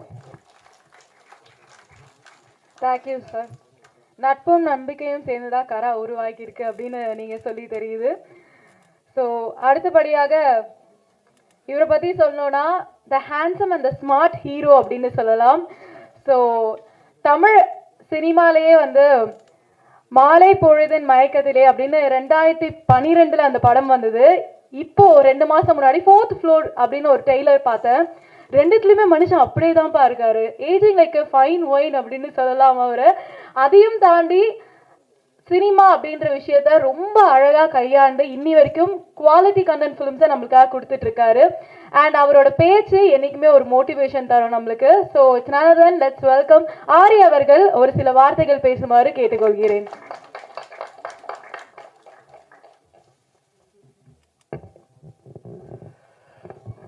மாதா பிதா குரு தெய்வத்துக்கு வணக்கம். நான் பேசும் என் தாய்மொழி தமிழுக்கு முதல் வணக்கம். அறிமுகத்துக்கு ரொம்ப நன்றிமா. வயசாயிடுச்சுன்னு வர சொல்லிட்டீங்க, பாராட்டுற மாதிரி. ஸோ அதான் நான் அச்சுக்கிட்ட கேட்டேன். நம்ம ரிலீஸ் ஆகி மாலை பொருள் மயக்கத்திலேயோட மியூசிக் டைரக்டர். இன்ன வரைக்கும் நிறைய பொண்ணுங்க வந்து ஆரியை கொஞ்சம் பிடிக்கும்னு சொல்கிறதுக்கு காரணம் அவர் கொடுத்த அந்த ஆல்பம் தான். ஸோ நேற்று தம்பி ஃபோன் பண்ணாப்புல, நான் கேட்டேன், ரொம்ப நாள் கழிச்சு ஃபோன் பண்ணுறான். அதனால் கேட்டேன், என்னடா தம்பி எங்கே இருக்கீங்க அப்படின்னா, நான் சென்னைக்கு வந்துட்டு இருக்கேன், என்ன மேட்ரு சொல்லு, ஆடியோ லான்ச் சொன்னேன். ஆமாண்ணேண்ணா, சரி நான் காலைல வரேன். இப்போ ஆக்சுவலாக இன்னொரு காலேஜ் ஃபங்க்ஷன் வேளச்சேரிக்கு போகணும் 11 மணிக்கு. அங்கே தள்ளி வரேன்னு சொல்லிட்டு பசங்க வேறு வண்டியை போட்டு வெளிலன்னு இருக்காங்க. அதான் பேசிட்டு சீக்கிரம் போயிடறேன்டா, கொஞ்சம் முன்னாடி கொஞ்சம் பேசுகிறதுக்கு வாய்ப்பை கொடுத்துருந்தேன். ஸோ காராசாரமாக விவாதம் போயிட்டுருக்கு காரா படத்தில். ஏன்னா வந்தவொடனே எனக்கு தலைப்பு பார்த்துட்டு எனக்கும் கன்ஃபியூஷன், என்னடா வந்து படம், ஏன்னா டைட்டில்னு சொல்லலை, எதுவுமே போஸ்ட்டும் அனுப்பலை. எனக்கு கூப்பிட்டுருக்கான், விஜய் மில்லன் சாரையும் கூப்பிட்டுருக்கான். அவர் காலையில் ஃபோன் பண்ணி அவர் கேட்டார், கூப்பிட்டான்டா திடீர்னு இப்போ தெலுங்கு பிஸ்னஸ்க்கு ஆள் வந்துட்டாங்க, அவன்கிட்ட சொல்லு வர முடியலன்னு சொல்லிட்டு. என்ன படம்னு என்ன கேட்குறாரு. இல்லை சார் அவன் கூப்பிட்டான் வரான்னு சொல்லிட்டேன், எந்த தகவலும் இல்லை, எனக்கு எதுவுமே அவன் அனுப்பலை அப்படின்னு. அப்படின்னு சரி விஷ் பண்ணேன்னு சொல்லிவிடு, இந்த மாதிரி வர முடியலன்னு சொல்லிடு அப்படின்னு சொன்னார். உள்ளே வந்தவொடனே எனக்கு கன்ஃபியூஷன். இந்த பக்கம் இந்த போஸ்ட் சுற்றும் போது இதில் கரான் இருக்கு, அந்த பக்கம் தனுஷோட போஸ்ட் இருக்கு. இவர் டைட்டில் அவர் எடுத்துட்டாரா, அவர் டைட்டில் இவன் எடுத்துட்டாரா அப்படின்னு சொல்லிட்டு ஒரு குழப்பத்திலே தான் நான் உள்ளே வந்தோடனே நான் தமிழ் இங்கிலீஷு கீழே போட்டிருக்காங்களே, காராவா இல்லை கராவா அப்படி இந்த பேரெல்லாம் நம்ம மாற்றிப்போம் இல்லையா. அது யார் வச்சாங்க என்ன பிரச்சனை தெரில. வந்து உட்காந்து நானும் சாராக தான் பேசிட்டு இருந்தேன். வந்து உட்காந்தவொடனே அவர் பொங்கி இருக்கிறதெல்லாம் கொட்டிட்டாரு, அவர் மனசில் இருந்த விஷயங்கள் எல்லாத்தையும். இது ஒரு குழப்பம்தான். இது வந்து இப்போ நாங்கள் எந்த காராவை பார்க்கணுங்கிறத முதல்ல ரிலீஸ் டேட்டை வச்சு தான் முடிவு பண்ணோம். இந்த டேட்டில் ரிலீஸ் ஆன படம் மகேந்திரன் படம், அந்த டேட்டில் ரிலீஸ் ஆன படம் தனுஷ் படம். ஸோ அதனால் தம்பி தனுஷோட ரெடி ஆகிட்டான்னு நினைக்கிறேன். ஏன்னா வழக்கமாக மாஸ்டர் மகேந்திரனா நமக்கு தெரியும்ல, மாஸ்டர் இனிமேல் அழிஞ்சு மகேந்திரனா அவனுடைய பேச்சு நிறைய இடங்களில் முதிர்ச்சியோடு இருக்குது. ரொம்ப அதுக்கு வாழ்த்துக்கள். ரொம்ப நிறைய பக்குவமாக பேசுகிறான், மைக்கெல்லாம் பார்த்துட்டு. ஏன்னா நாங்கள் சின்ன வயசுலேருந்து அவனை பார்த்துட்டே இருக்கனால என் ஒய்ஃப் சொல்லிட்டே இருப்பாங்க, அவனை ரொம்ப பிடிக்கும் வீட்டில். அவனை பார்த்தே வர இடம் ரொம்ப நாள் ஆச்சு அப்படின்னாங்க. அவன் ஒரு வீடியோ பேசியிருக்கு, அவனை பார்த்து அவன் எப்படி பேசுகிறான்னு சொல்லிட்டு அப்படின்னு சொல்லி 2 பேரும் ரொம்ப பெருமையாக பேசிட்டு இருக்கோம். அதனால் அவன் வந்து தளபதி ஃபேன் வேற. அதனால் மைக்கை பிடிச்சானா சில நேரங்கள் உணர்ச்சி செய்யப்பட்டு மனசில் இருக்க எல்லாத்தையும் கூட்டிடுவான். உட்கார சொல்லலாம், நிறைய பேசணும் அவனை பற்றி. ரொம்ப ரொம்ப அவங்ககிட்ட எனக்கு பிடிச்ச விஷயம் என்னென்னா டிட்டர்மினேஷன். ஒரு வேலையை எடுத்துக்கிட்டோம் அப்படின்னா அதை முழுமையாக செஞ்சிடணும். தோத்தா கூட அவனால் அப்படியே பல்ல கடிச்சிட்டு இருப்பான். ஒரு ஷார்ட் பேட்மிண்டன்லாம் ஆடும்போது தோத்துட்டோன்னா அதை ஏன் தோத்தோம், அதை எப்படி சரி பண்ண முடியும், அண்ணா வாங்கினேன் திருப்பி ஒரு கேம் போட்டு ஜெயிப்பான் அப்படின்வான். அவங்ககிட்ட ஒரு நல்ல ஸ்பிரிட் இருக்குது. எல்லாரும் வெற்றி தோல்வி வரும்.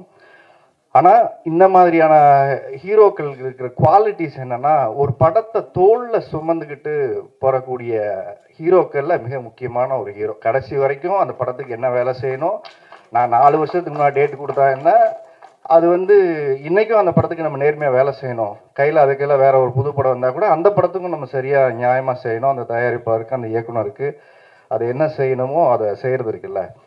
நேற்று அவன் பொண்ணை ஃபோன் கால் கூட எனக்கு தெரிஞ்சு ஒரு 20 பேர் கூப்பிட்டுருப்பான்னு நினைக்கிறேன். ஏன்னா இன்னைக்கு நிறைய நடிகர்கள் படம் நடிக்கிறோம். அவங்க நடித்த படத்துக்கு விளம்பரத்துக்கு அவங்களே வர்றதில்லை. இப்போ அது ஃபேஷன் ஆயிடுச்சு. இப்போது அது ஹீரோயினாக இருக்கட்டும், சில இடங்களில் ஹீரோவாக இருக்கட்டும், யாருமே வர்றதில்லை. இதில் இன்னொரு காமெடி என்னென்னா, அவங்க நடித்த படம் இந்த ப்ரீமியர் போட்டால் அதை பார்க்கவும் அவங்க வர்றதில்லை. இண்டஸ்ட்ரியில் இவங்க கூப்பிட்டாலும் நிறைய பேர் அவங்களுக்கும் நிறைய வேலை இருக்குது அப்படின்னு வர்றதில்லை. இப்படியான சில சிக்கல்களான சூழல் இருக்குது. திடீர்னு நேற்று ஃபோன் பண்ணோன்னே எனக்கு இன்னொரு டவுட் வேறு. இவன் ஏதாவது கட்சியில் தொகுதியில் ஜாயின் பண்ணி எங்கேயாவது எலெக்ஷன் கேம்பெயினில் இருக்கான் போல இருக்கு அப்படி நான் நினச்சிட்டு இருந்தேன். இவன் பேச்சு தோரணம் எல்லாம் பார்த்தோன்னே அவர் இளைய தளபதியாகி அவர் கட்சி ஆரம்பிச்சிட்டாரு. தம்பி இளைய தளபதியாகி சரி மறுபடியும் ஜாயின் பண்ணி ஏதாவது தொகுதியில் கீழே நிற்கிறான் போல இருக்குன்னு நினச்சிட்டு இருந்தேன். கேட்டேன், கூப்பிட்டாங்க போகலண்ணே, படம் நடிக்கிற வேலையெல்லாம் இருக்குது, கொஞ்சம் சம்பாரி சேர்த்து வச்சுட்டு போவோண்ணா. அதனால் நான் தான் சொன்னேன், இது எலெக்ஷன் டைம் வேறு, நிறைய கேம்பெயினில் நிறைய கோரிக்கைகள்லாம் வைக்கிறாங்க. இனி ஏதாவது கமிட்டியில் இருக்கியாடா, பார்த்து ஏதாவது சினிமாவுக்கு பார்த்து செய்ய சொல்கிறா அப்படின்னு சொல்லி அவங்ககிட்ட கேட்டேன். நான் ஏன்னா என்ன வம்பிழுத்து விட்றீங்கன்னு கேட்டான். இல்லை இருக்கிற நிலைமையை பார்த்தா விவசாய கடன் ரத்து, அது மாதிரி கூட்டுறவு நகை வச்சவங்க, அதுவங்க படிப்பு கல்வி வாங்கினவங்க, அதுக்கப்புறம் இப்போது டிகிரி முடித்து வீட்டில் சும்மா இருக்கிறவங்க, அப்புறம் டிப்ளமோ முடித்தவங்க. எனக்கு ஒரு டவுட் வந்துச்சு, ஐயோ நம்ம 8th fail 8th pass 10th fail, நமக்கெல்லாம் ஒன்றுமே இல்லையா, அப்போது இந்த ஃபெயிலான கூட்டத்துக்கெல்லாம் ஒன்றுமே இல்லைங்கிற ஒரு கவலை நிறைய பேர் இதை பார்த்தா உங்களுக்கு இருக்கும். டிப்ளமோ படித்தவனுக்கு ஓகே, டிப்ளமோ படிக்காத ஆள் ஒரு பெரிய கூட்டம் இருக்கே, அவங்களுக்கெல்லாம் ஏதாவது ஒன்று அப்படின்னு யோசிக்கும்போது இன்னொரு ஆதங்கமான விஷயம் என்னென்னா, சினிமா துறைக்கு எந்த அறிக்கையுமே இல்லை. ஸோ இன்னைக்கு நிற்கக்கூடிய அனைத்து கட்சிகளுமே நிறைய மக்களுக்கான நிறைய திட்டங்களை அவங்க அறிவிச்சிருக்காங்க. அதை பற்றின விமர்சனங்களை விட்டுருவோம். அவங்க ஒரு மக்களுக்கு என்ன செய்யணுங்கிற நோக்கத்தோடு அதை விட்டுருக்காங்க. அதே மாதிரி சினிமா துறையில் எனக்கு தெரிஞ்சு பல லட்சம் பேர் இருக்காங்க. பல குடும்பங்கள் இந்த சினிமாவை நம்பி இருக்கு. அவங்களுக்கான ஏதாவது ஒரு திட்டங்கள் இருந்தால், எங்களுக்கெல்லாம் ஓட்டு இருக்குது, ஞாபகம் வச்சுங்க, சினிமாவில் இருக்கவங்களுக்கும் ஓட்டு இருக்குது.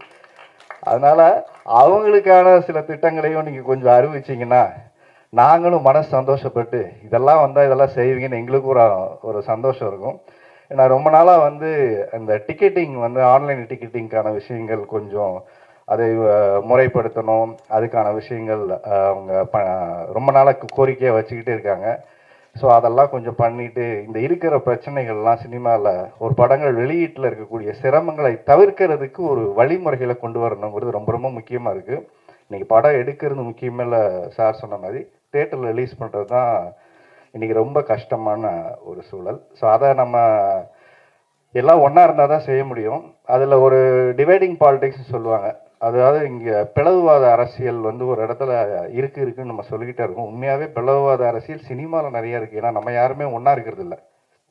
அதுதான் ரொம்ப தமிழ் சினிமாவுடைய மிக வருத்தப்படக்கூடிய விஷயம். என்னென்னா, மற்ற இண்டஸ்ட்ரியில் இருக்கிற ஒரு யூனிட்டி இருக்குல்ல. இப்போ அண்ணன் ப்ரெஸ்ஸு அவருக்கு ஒரு பிரச்சனைனா நான் நிற்கிறதோ, இல்லை எனக்கு ஒரு பிரச்சனைனா பொது பிரச்சனையை சொல்கிறேன். இண்டிவிஜுவலாக தனிப்பட்ட கருத்து வேறுபாடுகள் எல்லாருக்குமே இருக்கும். ஆனால் நம்ம இருக்கக்கூடிய தொழில் சார்ந்து இருக்கக்கூடிய விஷயம், ஒர்க் பண்ணி ஆடியோ லான்ச்சே நடக்கலை, இந்த மாதிரி ஒரு நிகழ்வு நடக்காது. இங்கே சாப்பிட்றவருக்கு வேலை கிடைக்காது, இது மாதிரி தேட்டர் இருக்கிறவங்களுக்கு ஒரு ரெண்ட் கிடைக்காது. இது மாதிரி இந்த கேமரா எடுத்துகிட்டு வரவங்களுக்கு அவங்களுக்கு ஒரு இருக்குது, அதுக்கு பின்னாடி வேலை செய்கிறவங்க இருக்காங்க, அதுக்கு முன்னாடி யூடியூப்போ சேனலோ வச்சுருக்கு. இத்தனை எல்லாமே பொருளாதார ரீதியாக ஒரு மிகப்பெரிய பாதிப்புக்குள்ளாகக்கூடிய சூழல் இருக்குது. நம்ம ஏதோ பார்க்குறோம், இது அவருக்கு நடக்குது இவருக்கு நடக்குதுல்ல, இது நமக்கு நடந்துக்கிட்டு இருக்கு. இன்றைக்கி எங்கோ வாரம் நடக்குது. ஆனால் யோசிச்சு பாருங்க, இன்றைக்கி நம்ம வீட்டில் குடும்பத்தில் பொருளாதார ரீதியாக பிரச்சனை, கேஸ் விலை ஏறிடுச்சு, பெட்ரோல் டீசல் விலை ஏறிடுச்சு, பொருளாதாரம் ஏறிடுச்சு, வாங்கின சம்பளம் அதே தான். ஆனால் நீங்கள் செலவு பண்ணக்கூடிய அந்த வருமானத்தில் செலவு அதிகமாகிடுச்சு. அப்போ இந்த இன்ஃப்ளேஷன் அதிகமாகிடுச்சுன்னா நாளைக்கு என்ன பண்ணுவோம்? அடுத்து வட்டி கூட்டிடுவாங்க. யாரெல்லாம் லோன் வாங்கி வச்சுருக்கீங்களோ அப்படியே மனசில் பக்குன்னு இருக்கும். அடுத்து ரெப்போ ரேட்டு வந்துச்சுன்னா வட்டி ஏறிச்சுன்னா லோன் ஏறிடும். இந்த மாதிரி பல பிரச்சனைகள் ஒரு இடத்துலேருந்து ஆரம்பித்து புள்ளி. நம்ம ஏதோ சாதாரண சினிமா நினைக்கிறோம். ஆனால் இந்த மாதிரியான ஒரு தயாரிப்பாளர் இங்கே வந்து ஒரு ப்ரொடியூஸ் பண்ணுறதில்ல, அவர் நல்ல மனசோடு இங்கே வந்து செய்கிறதுலையும் அடுத்த தடவை செய்யணுமா வேணாமாங்கிற இடத்துக்கு நிறைய பேர் யோசிக்கிற அளவுக்கு தள்ளப்பட்டுருவாங்க. தயாரிப்பாளர் பற்றி சொல்லணும்னா ரொம்ப சந்தோஷமாக இருந்த விஷயம் என்னென்னா, வாழ்க்கையில் எவ்வளோ முன்னுக்கு போனாலும் பெற்ற தாய் தந்தையை மறக்கக்கூடாதுன்னு நமக்கு சொல்லிக் கொடுப்பாங்க. ஆனால் அவருடைய ஃபோட்டோவை இந்த கீழே வச்சு அவர் மாலை போட்டுட்டு அதுக்கப்புறமா அவர் இந்த நிகழ்ச்சியை துவங்கினதுங்கிறது வந்து இது பார்க்குறதுக்கு ஏதோ ஊர் நாட்டானா இருக்குன்னா, அவர் மேல் வைத்திருக்கக்கூடிய மரியாதையும் அன்பும் அந்த இடத்துலேருந்து தான் எனக்கு ரொம்ப ஆரம்பிச்சது. பெற்ற தாய் தந்தரை எந்த இடத்துக்கு போனாலும் மறக்காமல் இருக்கணுங்கிற நிறைய பிள்ளைகளை ஞாபகப்படுத்தக்கூடிய ஒரு தயாரிப்பாளராக இருந்தார். அதுக்கப்புறம் விஜய் சார் வந்து ட்ரைலராக வந்து இன்றைக்கி பார்க்கும்போது நல்லா இருந்தது. ஏன்னா படத்தை பற்றி கொஞ்சம் பேசிடுவோம், பிரச்சனையை பற்றி பேசிட்டா கேப்ஷனே அதை தான் இருக்கும். தனுஷுக்கும் மகேந்திரனுக்கும் கராவில் பிரச்சனையா அப்படின்னு. அது மாதிரி ஸோ இந்த படத்தை பற்றி சொல்லணும் அப்படின்னா, ஒரு மிருகங்களை வைத்து எடுக்கக்கூடிய படங்கள் வந்து நம்ம தமிழ் சினிமாவில் ரொம்ப ரேராக தான் வருது. ஸோ இன்டர்நேஷ்னலில் இதுக்கு ஒரு பெரிய மார்க்கெட் இருக்குது. இந்த மாதிரி ஒரு படம் எடுத்தாலே அதுக்குன்னு ஒரு ஆடியன்ஸ் இருக்காங்க. எப்படி பேய் படங்கள் பார்க்குறதுக்கு ஒரு ஆடியன்ஸ் இருக்காங்களோ, இந்த மாதிரி மிருகங்கள் சார்ந்து எடுக்கக்கூடிய படங்கள் அது ஒரு பெரிய மெனக்கெடலான வேலை. இது நிறைய ஹோம்ஒர்க் பண்ணி பண்ணணும். ஏன்னா நம்மக்கிட்ட நிஜமாக முதலே கூப்பிட்டு வச்சு வாயை தோறது நடித்து உள்ளே நடிக்க முடியுமா? அது மாதிரி நடிக்கணும். அது மாதிரி ஒரு அதை இமேஜின் பண்ணி நடிக்கிறது ரொம்ப கஷ்டம். வாழ்க்கையில் நிறைய கஷ்டப்பட்டுருக்கான். ஆனால் தலையில் தங்க போட்டு மொத்த படமும் அவனை உரிச்சிருக்காங்க. ஸோ அதனால் இதுக்கப்புறம் உன் வாழ்க்கை தலைகளாக மாறும்னு நினைக்கிறேன், நீ தொங்கின இவ்வளோ நாளைக்கு. ஸோ ஏன்னா அவன் வாழ்க்கை தலைகளாக மாறணும்னு எவ்வளோ பேர் என்ன மாதிரி இருக்கக்கூடிய நிறைய பேர் நாங்கள் ஆசைப்படுறோம். ஸோ இந்த படம் அந்த மாற்றத்தை உனக்கு கொடுக்கட்டும். ஸோ லவ் சாங் அப்படின்னா இன்ன வரைக்கும் எனக்கு நெடுஞ்சாலையும் மாலை போதும் மயக்கலையும் தான். ஆனால் அதுக்கப்புறம் லவ் போட பாட்டெல்லாம் போடுவாங்க. அதுக்கப்புறம் ஒன்று அந்த பாட்டு படத்தில் இருக்காது, இல்லை விஷுவல் பண்ணுறதுக்கு காசு இருக்காது. லவ்வுக்கும் நமக்கும் அதுக்கப்புறமாவே கொஞ்சம் பிரச்சனை தான். அதனால தான் நான் சொன்னேன், அச்சு கிட்ட கேட்டேன், அச்சு நம்ம படம் பண்ணி எவ்வளோ நாள் ஆச்சு அப்படின்னா, ஒரு 10 years இருக்குமா? இல்லை அதுக்கும் மேலே ஆச்சு. ஏன்னா அச்சு இப்போ நீங்கள் பார்க்குற நிலைமையெல்லாம் அப்போ இல்லை. அப்போ வந்து ஒரு நல்ல play boy, young boy, is very energetic. காதல் ரசம் சொட்டிக்கிட்டே இருக்கும் அச்சுக்கிட்ட. வலிஞ்சு நாங்கள் தான் எடுத்துக்கணும், இதில் ஒரு பாட்டு அதில் ஒரு பாட்டுன்னு. அவ்வளோ தூரம் யங் எனர்ஜெட்டிக். இப்போ பார்த்தா வந்து ஏதோ வந்து இசை ஞானி கேள்விப்படுறீங்க, நம்ம பார்த்துட்டோம் அவர் எப்படி இருப்பாருன்னு. அடுத்த உருவமாக இருக்காப்புல. எப்படி இருக்கீங்க, நல்லா இருக்கீங்களா, ஓகே, அம்மா நல்லா இருக்காங்களா, நம்ம அச்சு தானே அது அப்படிங்கிற அளவுக்கு ஒரு பெரிய டிரான்ஸ்ஃபர்மேஷன் வந்து. எனக்கு வயசாயிடுச்சா இல்லை அவருக்கு வயசாயிடுச்சான்னு அவர் பேசலன்னா எனக்கு வந்து ஐயோ நமக்கெல்லாம் இவ்வளோ வயசாயிடுச்சா வந்து அச்சு பேசுறது பார்த்து அப்படின்னோடனே அவ்வளோ ஒரு பக்குவமாயிட்டாப்புல. ஸோ அவருடைய அவருக்கு வயசாயிடுச்சு, அவர் மெச்சூரிட்டி ஆனால் கூட அவர் பாடல்களை இன்னும் இளமையும் துள்ளலும் அப்படியே குறையாமல் வச்சுருக்காரு வந்து. ஸோ இன்னைக்கு இந்த பாடல்கள் சவுண்டிங்காக ரொம்ப நல்லா இருக்குது. படம் பார்க்கும்போது இந்த பக்கம் விஜய் சேதுபதி கண்ணுக்கு தெரிகிறாரு, இந்த பக்கம் அவருக்கு வில்லனா வந்து ரஜினி. ஏன்னா வாய்ஸாக கேட்கும் போதும் அந்த பாடி லாங்குவேஜ்லாம் பார்க்கும்போதும் விஜய் சேதுபதி வந்து ரஜினிக்கு வில்லனா நடிச்சிருக்காரு, விஜய் சேதுபதி ஹீரோவாக நடித்து அவருக்கு ரஜினி வில்லனா நடித்தா எப்படி இருக்குமோ அப்படி இருக்கு படம். பார்க்கும்போது ஜீவாவோட வாய்ஸ் வந்து எனக்கு அப்படியே கண்ணை மூடிட்டு பார்த்தா ரஜினி சாரோட வாய்ஸ் இருந்தது. அது ரொம்ப இருக்குது வந்து. அந்த லாஸ்ட் டயலாக் பேசும்போதெல்லாம் வந்து அப்படியே சவுண்டிங்காக அந்த மாதிரி இருக்குது, அந்த மாடுலேஷன், அந்த பாடி லாங்குவேஜ் எல்லாமே. விஜய் சேதுபதி ஒரு பாட்டு பாடியிருக்காரு, உண்மையே மக்கள் செல்வன் அப்படின்னு அவருக்கு பேர் வச்சதுக்கு பொருத்தமாக இருக்கக்கூடிய விஷயம் என்னென்னா, சின்ன படங்கள், இதை நான் உண்மையாகவே சொல்லி ஆகணும். விஜய் சேதுபதியோட ஒரு பெரிய ஒரு நல்ல குணம் அப்படின்னா, சின்ன படங்கள் இன்றைக்கும் யாராவது அவருக்கு ஃபோன் பண்ணி ஒரு ட்விட்டரில் ரிலீஸ் பண்ணோன்னா இம்மீடியட்டாக ஓகே சொல்கிற இடத்துல ஆர்யாவும் விஜய் சேதுபதி அதுக்கப்புறம் விஜய் ஆண்டனி சார் இவங்கெல்லாம் வந்து ஃபோன் பண்ணி இந்த மாதிரி ரிலீஸ் அப்படியா எப்போ பண்ணோம் ஓகே போட்டுருங்க. அது யார் படம், அது யார் ப்ரொடியூசரு, அது சின்ன ப்ரொடியூசரா பெரிய ப்ரொடியூசரா அவங்க தராதரம் பார்த்து பண்ணுறதே கிடையாது. அதை பண்ணணுமா, அது இருக்கிற பிஸியான டைமில் நம்ம நேரில் தான் போய் அவங்களுக்கு ஒரு விஷயத்த செய்ய முடியல. ஆனால் அந்த சமூக வலைத்தளங்களில் நம்ம செய்யணுங்கிற எண்ணம் இருக்குல்ல, அதை உண்மையிலே பாராட்டக்கூடிய விஷயமாக இன்னைக்கு விஜய் சேதுபதி வந்து செஞ்சிட்ருக்காரு. ஆர்யா அதை செஞ்சிட்ருக்காப்புல. விஜய் ஆண்டனி யார் கேட்டாலும் அதை மறுக்காமல் செய்கிறாங்க. குறிப்பாக இந்த படத்தில் அவர் வந்து ஒரு பாட்டு பாடி மகேந்திரனுக்கு பண்ணியிருக்காரு. உண்மையிலே அது பாராட்டப்படக்கூடிய விஷயம். ஏன்னா வளர்ந்து வரக்கூடிய கலைஞர்களுக்கு நம்ம என்ன செய்ய முடியும்னா நம்மளால் முயன்ற உதவிகளை அவங்கவுங்க தளத்திலிருந்து செய்கிறதுன்னு இருக்குல்ல, அது ரொம்ப ரொம்ப முக்கியமான ஒரு விஷயம்.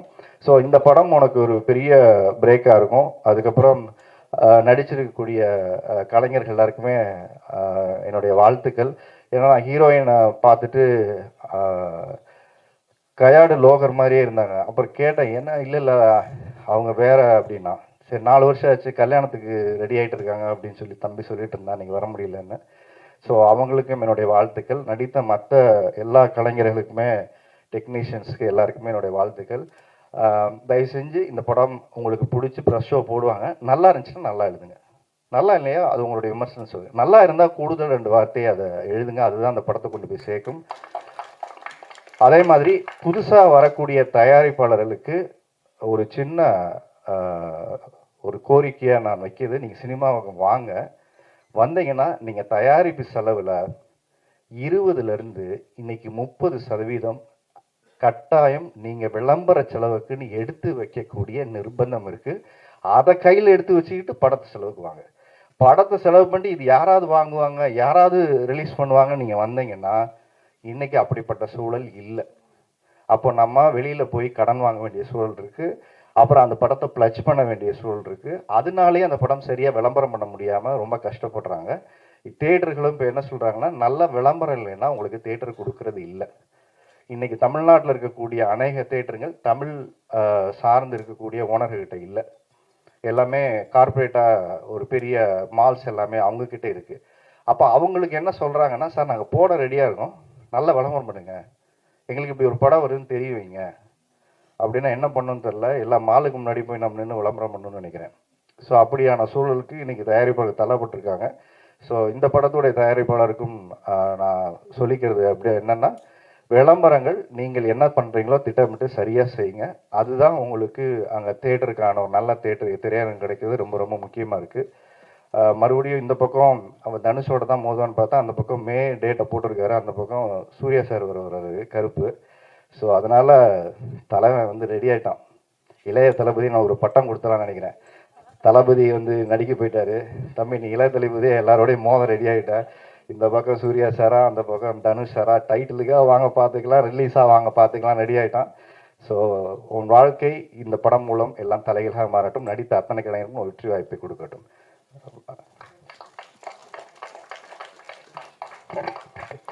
Thank you so much. நட்புக்காக என்னைக்குமே ஆர்யா. ரொம்ப ரொம்ப சாரி, நான் திருப்பி மைக் எடுத்துக்கிறேன். நான் ஒரு பர்சனை பற்றி நான் ரொம்ப சொல்ல வேண்டாம். ரொம்ப முக்கியமான ஒரு பர்சன் சேதுனா. ஓகே, இது நான் ஒரு ஜஸ்ட் ஒரு 1.5 minute தான் அவரை பற்றி நான் சொல்ல போகிறேன். அவர் எவ்வளோ முக்கியமான ஒரு பர்சன் எனக்கு அப்படின்ட்டு. இன்றைக்கி எல்லாருமே வந்துட்டு மாஸ்டரில் வந்து மகேந்திரன் ரொம்ப நல்லா நடிச்சிருக்கான், சூப்பராக பண்ணான் அப்படின்னு எல்லாருமே சொல்கிறீங்க. அதுக்கு ஒரே ரீசன் வந்து சேதுனா மட்டும்தான். ஏன்னா எனக்கு அந்த படம் கிடைக்கிறதுக்கு ஒரு மிகப்பெரிய வாய்ப்பாக சேதுனா தான் இருந்தார். அவர் தான் லொக்கேஷன் என்கிட்ட சொன்னார், லொக்கேஷன் என்னை பார்த்தாரு, எனக்கு மாஸ்டர் கொடுத்தாரு. அவரை மாதிரி தான் நடித்தேன், அவரை மனசில் வச்சு தான் நடித்தேன், நான் மாஸ்டர் பண்ணேன். இது மட்டும் கிடையாது, இதுக்கு ஒரு எனக்கு தெரிஞ்ச ஒரு 2012 எனக்கு அண்ணாவை நல்லா தெரியும். நான் எவ்ரி டைம் அவர்கிட்ட நான் நிறைய சண்டை போடுவேன். நான் எனக்கு எதனா ஒன்று பண்ணுங்க, எனக்கு எதனா ஒன்று பண்ணுங்க நான் கேட்டுகிட்டே இருப்பேன். ஆனால் எனக்கு இப்படி வந்து எனக்கு அது மாஸ்டராகவும் சரி, எனக்கு இந்த படத்தில் அந்த பாட்டை பாடி கொடுத்ததாகவும் சரி, எனக்கு இவ்வளோ செய்வார்னு உண்மையாக நான் நினச்சே பார்க்கல. ஏன்னா லைஃப்பில் நான் என்றைக்குமே நான் எதுக்கு நான் சினிமாவில் எப்படி ஓடிட்டே இருக்கேன் அப்படின்னா, நிறைய பண்ணிகிட்டே இருப்பேன். நான் என்னென்னா லைஃப்பில் நான் எப்படி ஓடுவேன் அப்படின்னா, நான் என்றைக்குமே தனியாக ஓட மாட்டேன். எனக்கு யாரும் கையும் எனக்கு கொடுக்க வேண்டாம். ஆனால் நான் திரும்பி பார்க்கும்போது உனக்கு நான் இருக்கேன்ற அந்த ஒரு பார்வை இருந்தால் எனக்கு அது போதுன்னு மட்டும்தான் நான் ரொம்ப நம்புவேன் நான். ஏன்னா எனக்கு யாருன்னா கை கொடுங்க, நான் வேகமாக ஓடுவேன், நான் சொல்லவே மாட்டேன். அந்த ஒரு ஷோல்டரை தாண்டி, அந்த ஒரு லவ்வை தாண்டி என்றைக்குமே சேதுன்னு என் கூடயே இருக்கார். தேங்க்யூண்ணா. இது ஒரு ஸ்டேஜாக எடுத்துக்கிட்டு இது வரைக்கும் நீங்கள் எனக்கு செஞ்சது அண்ட் எனக்காக நீங்கள் பேசினது, எனக்கு நீங்கள் சொல்லி கொடுத்தது எல்லாத்துக்குமே இந்த ஒரு ஸ்டேஜில் நான் உங்களுக்கு ரொம்ப ரொம்ப ரொம்ப தேங்க் பண்ணுறேன் சேதுனா. Love you so much and love you 3000. Thank you. நைட்டுக்கு டைம் ஆயிடுச்சுப்பா, 2 டிக்கெட் மாற்றிட்டாரு. வருகை தந்திருக்கும் அனைவருக்கும் என்னுடைய பணிவன்பான மதிய வணக்கத்தை தெரிவித்துக் கொள்கிறேன். காலை வணக்கத்தில் ஆரம்பிக்கலாம்னு நினச்சேன். ஸோ நிறைய பேர் நமக்கு முன்னாடி பேசுகிறவங்க ரொம்ப ஃபயரான ஸ்பீச்லாம் கொடுக்கும்போது நம்ம என்ன பேசணுன்ற விஷயமே நமக்கு எல்லா மேடையிலையுமே மறந்துடும். ஸோ அதனால் நான் யாரையாவது பேர் சொல்ல மறந்துட்டேன்னா அவங்க அட்வான்ஸாக என்னை மன்னிச்சிடுங்க. ஸோ அந்த மன்னிப்பை நான் முதல்ல கேட்டுக்கிறேன். கண்டிப்பாக சில பேரை நான் சொல்கிறதுக்கு மறந்துடுவேன்னு நினைக்கிறேன். அதை கண்டிப்பாக பாருங்கள், மன்னிச்சு வந்துட்டார் எங்கள் கேமராமேன். அவர் பேரை கண்டிப்பாக நான் மறந்துருப்பேன், இப்போ ஞாபகப்படுத்திட்டார். நல்ல வேலை. தேங்க்யூ. ஸோ சில பேருக்கு நம்ம ஒரு படத்துக்கு நன்றி சொல்லுவோம் அப்படின்னு சொன்னால், என்னை பொறுத்த வரைக்கும் இந்த படத்துக்கு நான் முதல்ல நன்றி சொல்லணும்னு நான் நினைக்கிறது பவானி என்டர்டெயின்மெண்ட் ராஜேஷ்குமார் சாருக்கு. ஸோ அவருடைய பங்கு, அவருடைய அந்த ஸ்டார்ட் அப் இல்லைன்னா நம்ம இன்னைக்கு இந்த அரங்கத்தில் இருந்திருக்க முடியாது.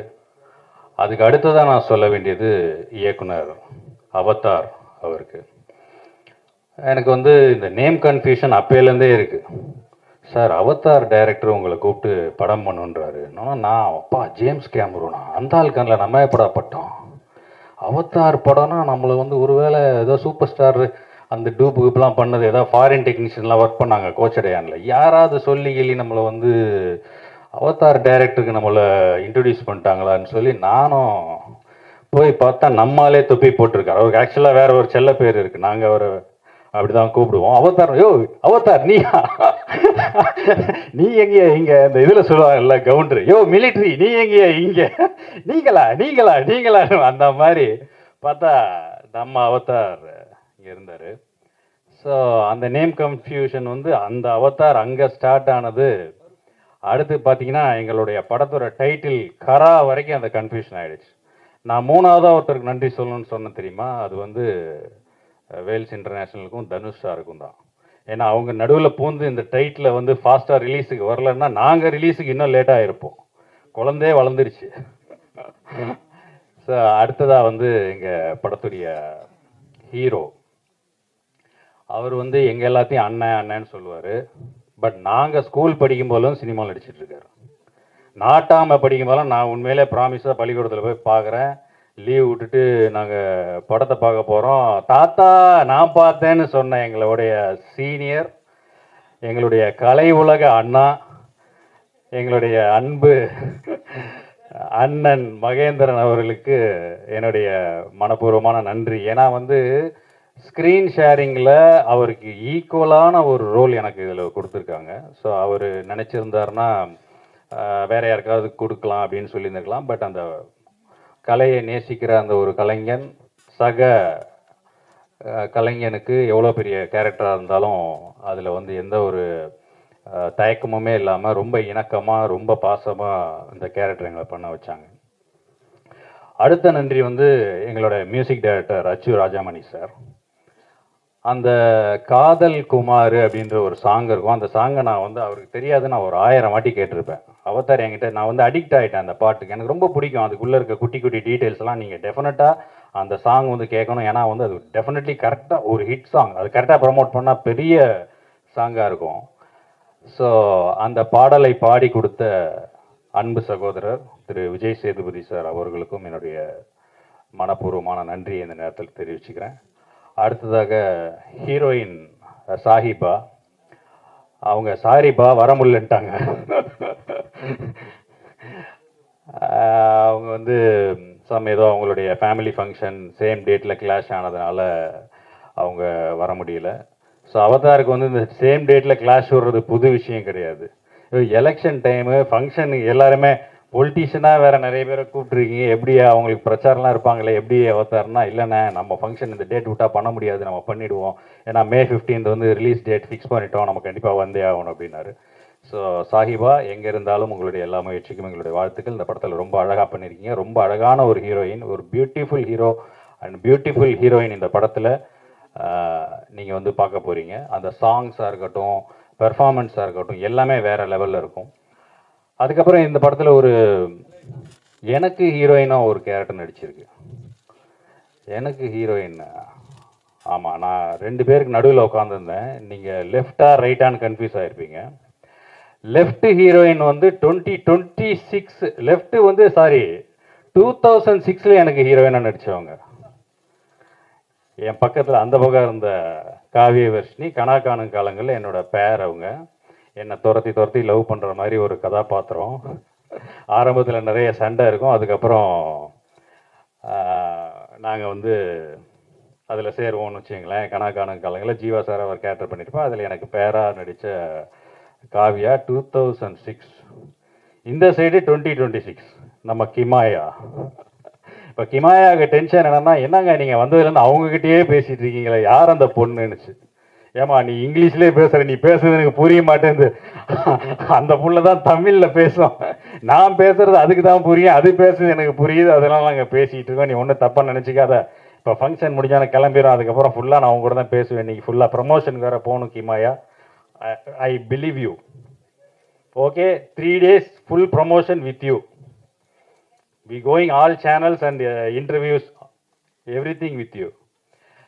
And so நல்ல ஒரு நண்பர், நல்ல ஃப்ரெண்டு கிமாயா, ஒரு டெடிகேட்டட் ஆக்டர். நீங்கள் வந்து பார்க்கவே முடியாது. ஆக்சுவலாக அவங்க பேரு அதெல்லாம் வந்து சொல்கிறது வேற. ஒரு நல்ல ஃப்ரெண்டு.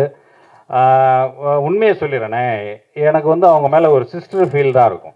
ஒரு தங்கச்சி நம்ம கூட சண்டை போட்டால் எப்படி இருக்குமோ, என்ன அந்த பொண்ணு பார்த்தா தங்கச்சி ஃபீல் தாயா வருது, ஜோடின்றீங்க அப்படிங்கிற மாதிரி இருக்கும். பட் ரொம்ப அவங்களே கேட்பாங்க, யோ என்ன கடைசியில் முதல்ல கட்சி நான் சாகுறேன், நீ ஃபீலே பண்ண மாட்டேங்கிறியே அப்படின்வாங்க. ஸோ அந்த மாதிரி. அடுத்ததாக எங்களுடைய டெக்னீஷியன் ஃபைட் மாஸ்டர் ரவி அண்ணன், அவர் வந்து இந்த படத்தில் வேற லெவலில் அவருக்கு கொடுக்கப்பட்ட அந்த கொஞ்ச நாளில் அவ்வளோ ஒரு பெர்ஃபார்மன்ஸ் வந்து எல்லார்கிட்டையும் வாங்கியிருப்பார். ஸோ நீங்கள் ஆக்டர்ஸை வந்து வேலை வாங்குறது ஈஸிங்க. குரோக்கடைல்ஸ் வந்து நிறைய டம்மியும் நாங்கள் ஷூட் பண்ணோம். அந்த குரோக்கடைல்ஸ் போர்ஷன் வந்து சாதாரண விஷயம் கிடையாது. உண்மையிலே ஒரு முதலையோட நாங்கள் ஷூட் பண்ணது வந்து குஜராத்தில் விஸ்வாமித்ரா நதிக்கரையில் ஒரு கோடவுன், அந்த பேஸ்மெண்ட்டில் நாங்கள் ஷூட் பண்ணுறோம். அந்த பேஸ்மெண்ட்டு கீழே பார்த்தீங்கன்னா உண்மையிலே முதலைங்க இருக்கும், ஒரு 100 முதல்ல படுத்து கிடக்கும். நாங்கள் ஃபர்ஸ்ட் ஷெடியூல் முடிச்சுட்டு அந்த டம்மி கிம்மிலாம் அங்கேயே வச்சுட்டு வந்துட்டோம். நடுவில் ஒரு பெரிய மழை, ஆற்று தண்ணியெல்லாம் வந்து அந்த நாங்கள் ஷூட் பண்ணுற அந்த சப்வே கீழே வந்துருச்சுன்னு வச்சுங்களேன், அந்த செட்டுக்குள்ளே வந்துருச்சு. மழையெல்லாம் வடிஞ்சதுக்கப்புறம் எங்கள் ஆர்ட் டிபார்ட்மெண்ட்லாம் போயிட்டு அந்த டம்மி முதலையெல்லாம் எடுத்துகிட்டு வரணும்பா, எல்லாம் நனைஞ்சி வேஸ்ட்டாக போயிருக்கு போது என்ன ஆச்சுன்னு போய் பாருங்கன்னு சொன்னால் 2 முதல்ல உண்மையிலே வாழை ஆட்டி இருக்குது. அலறி அடித்து ஓடி வந்தாங்க. ஏன்னா உண்மையான முதல்ல அந்த ஆத்தங்கரையிலேருந்து இறங்கி உள்ள செட்டோட செட்டாக வந்து கலந்துச்சு, குரூப்பில் 2 ரவுண்டு மாதிரி. ஸோ இந்த மாதிரி நிறைய சம்பவங்கள் இந்த படத்தில். அண்டு கேமராமேன் வில்லியம் சார் பொறுத்த வரைக்கும் அவருக்கும் அவர் கொடுக்கப்பட்ட நேரத்தில் ஒரு பிரம்மாண்டமான ஒரு படைப்பை உருவாக்கியிருக்காரு. ஸோ அவருடைய டெக்னிக்கல் ஒர்க்கும் லைட்டிங்ஸும் ரொம்ப சூப்பராக இருக்கும். ஏன்னா இந்த படத்தை பற்றி நான் ஃபுல்லாகவே இந்த படத்தை பற்றி தான் பேசிகிட்டு இருக்கேன். ஸோ அதனால் கொஞ்சம் டைம் இருக்கும், எல்லாத்தையும் பற்றியும் சொல்லணும், தயவு செஞ்சு மன்னிக்கணும். அண்டு இப்போ இந்த படம் வெளிவரதுக்கு முக்கியமான ஒரு காரணம் அப்படி யாருன்னு சொன்னால் பிரேமநாத் அண்ணன். இந்த படத்தில் ஒரு பெரிய டான், நான் வந்து சின்ன டான் தான், எனக்கு மேலே ஒரு பெரிய டானாக இந்த படத்தில் அவர் என்னையே போட்டு தள்ளுறதுக்கு தேடிட்டு இருக்க ஒரு டானாக அவர் நடிச்சிருப்பார் பிரேம்நாத் அண்ணன். அவர் சொன்னார் இல்லையா, ஃபர்ஸ்டே நம்ம ஐயனார் சார் பேசினார் இல்லையா, இந்த படத்தோடைய இவர் பிரேம்நாத் அண்ணா சொன்னால் நான் என்ன வேணால் செய்வேன், அந்த அளவுக்கு நம்பிக்கை நட்சத்திரம் சொன்னார் இல்லையா.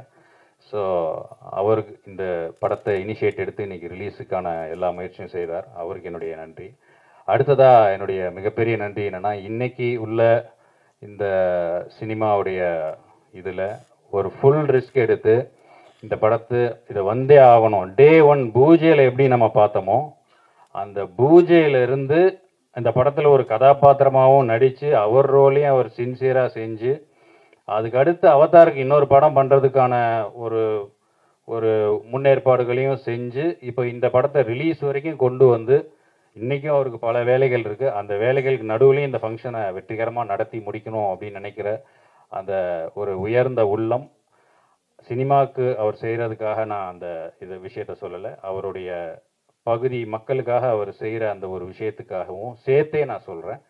ஸோ அப்படிப்பட்ட ஒரு நல்ல மனிதர்கள் இண்டஸ்ட்ரிக்குள்ளே வர்றது எங்களுக்கு இன்னும் மிகப்பெரிய பலமாக இருக்கும்னு நினைக்கிறேன். ஸோ அண்ணன் சேலம் ஐயனார் அவர்களுக்கும் என்னுடைய நன்றியை இந்த நேரத்தில் தெரிவிச்சுக்கிறேன்.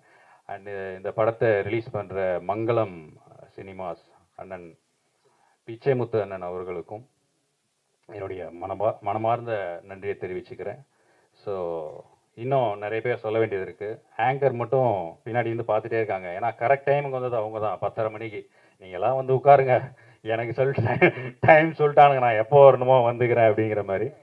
அண்ட் இதில் ஒரு சாங் ஒன்று பாடி ஒரு நல்ல ஒரு டான்ஸ் ஒன்று பண்ணியிருக்கிற ஆக்ட்ரஸ் மாரிமுத்து, நமிதா மாரிமுத்து. அந்த நேம் கன்ஃபியூஷன் நான் சொன்னேன் இல்லையா, கரா அவதார், அது மாதிரி நமிதா ஒரு பாட்டு பாடுறாங்க. என்ன பாட்டியா, மச்சான் என்ன மச்சான் பாட போகிறாங்க, நமிதா பாடுவாங்களான்னு பார்த்தா இந்த நமிதா வேற லெவலில் அவங்க என்ன நமிதா என்ன அனுஷ்கா மாதிரி இருக்காங்க ஆள் அப்படின்னு. ஸோ அவங்க அவ்வளோ அழகான ஒரு பாடல் பாடியிருக்கிறாங்க. ஸோ இன்னும் நிறைய டெக்னீஷியன்ஸ் பற்றி சொல்ல வேண்டியது இருக்குது. வந்திருக்கிற சிறப்பு விருந்தினர்கள் அத்தனை பேருக்கும் நன்றி சொல்லணும். பட் எப்பயுமே நமக்கு வந்து மைக் ரொம்ப லேட்டாக கிடைக்கிறதுனால நிறைய விஷயத்தை நான் கவர் பண்ண முடியாமல் போயிடும். அண்டு அண்ணன் திருமலை அவர்கள் திரையுலகத்தில் இருக்கும் அத்தனை பிரச்சனைகளையும் அவங்க ரொம்ப அழகாக முன் வச்சு அதற்கான தீர்வை நோக்கி தொடர்ந்து அவர் போராடிக்கிட்டே இருக்கார். அவருக்கு என்னுடைய நன்றியை தெரிவிச்சுக்கலேன். அண்டு ஓகே, அண்ட் ஆங்கர் அத்தனை பேருக்கும் அண்ட் அத்தனை பத்திரிகை சகோதர சகோதரிகளுக்கும் இவ்வளவு நேரம் பொறுமையாக இருந்து எங்களுடைய இந்த நிகழ்ச்சியை கண்டு ரசிக்கும் அனைவருக்கும் என் நன்றி. அண்ட் இந்த படத்தில் எங்களுக்கு வந்து இந்த குட்டி பாப்பாவாக ஒரு பாப்பா நடிச்சிருந்தது. நான் தான் சொன்னேன், நீ உக்காந்தே இருமா, நீ ஏஞ்சின்னா எங்களோட டியூரேஷன் தெரிஞ்சிடும். ரொம்ப அழகான ஒரு கேரக்டர் நடித்த ஹாப்பி. அவங்க வந்து வாழ்க்கையில் எல்லாம் வளங்களும் பெற்று இன்னும் பெரிய அளவில் வரணும், அவங்களையும் வாழ்த்தி வந்திருக்கும் அனைவருக்கும் என்னுடைய நன்றியை கூறி விடைபெறுகிறேன். நன்றி, வணக்கம், தேங்க்யூ. எனக்கு தரப்பட்ட நேரம் 5 நிமிஷம், நான் ஒரு 2 நிமிஷமாக ஆக்கிக்கிறேன். நன்றி, எவ்வளோ மகிழ்ச்சி பாருங்க. அண்ணன் ஐயனார் அவர்களே, நீங்கள் மயானமாக தந்தீர்கள் இந்த மக்களுக்கு. இந்த படத்துக்கு பிறகு மயானம் தர மாட்டீர்கள், விமானம் தருவீர்கள். யாரோ ஒருத்தர் தான் கைதிட்டு இருக்காரு. ஏன்னா நான் எழுதி வச்சுக்கோங்க, எல்லாம் நிறைய பேர் ஒரு 80% நண்பர்கள் தான் பத்திரிகையில், 85% கூட இருக்கும். வெற்றி இயக்குனர் வெல்லும் இயக்குனர், வெற்றியின் இயக்குனர் வெல்லும் இயக்குனர், வீரத்தின் இயக்குனர், விருதுகளை குவிக்கும் இயக்குனர், வினாடி நேரம் கூட அவனை பிடிக்க முடியாது என்று அவதாரம் எடுத்த இயக்குனர் இந்த ஓரத்திற்கு இந்த அவதார் இயக்குனர். ஏன்னா ஒரு அந்த சும்மா ஒருத்தனை வந்து பாராட்டி புகழ்ந்துட்டு போறது கிடையாது. எனக்கு ஒரு பாட்டு கொடுத்ததுக்காக பாராட்டுறதா? எங்க ஊர்ல அப்படிதான். எதுக்குத்தான் ஒருத்தர் கவிதை எழுதுவார். ஒருத்தர் இறந்துட்டான்னு கவிதை கேட்டதுக்கு, முனிசாமி என்னும் முதியோர் மறைந்தனையோ, அவர் பேர் முனிசாமி, அவர் முனிசாமி என்னும் முதியோர் மறைந்தனையோ மூத்த தமிழ் கோவேனர். அவன் முனிசாமி வந்து தெலுங்காரன், மூத்த தமிழ் கோவை, மூக்கு மூ போட்டது. இப்படி புகழ்ந்து ஒரு வெற்றித்தனமா புகழ்றது ஒரு காமெடி ஆகிடும். இவருடைய திறமைகளை பார்த்து இந்த ட்ரெய்லரை பார்த்து அவ்வளோ ஒரு நேர்த்தியான அடர்த்தியான, ஏன் இவர் பெரிய வெற்றி பெறுவார்னு சொன்னால் அது காரணம் சொல்லணும். சும்மா ஒருத்தரை பாராட்டுறது கிடையாது. வாரேன் அடுத்து மகேந்திரனை பற்றிலாம் பேச வேண்டியிருக்கு. 2 நிமிஷத்தில் எப்படி பேசுறது? எப்படின்னா ஒரு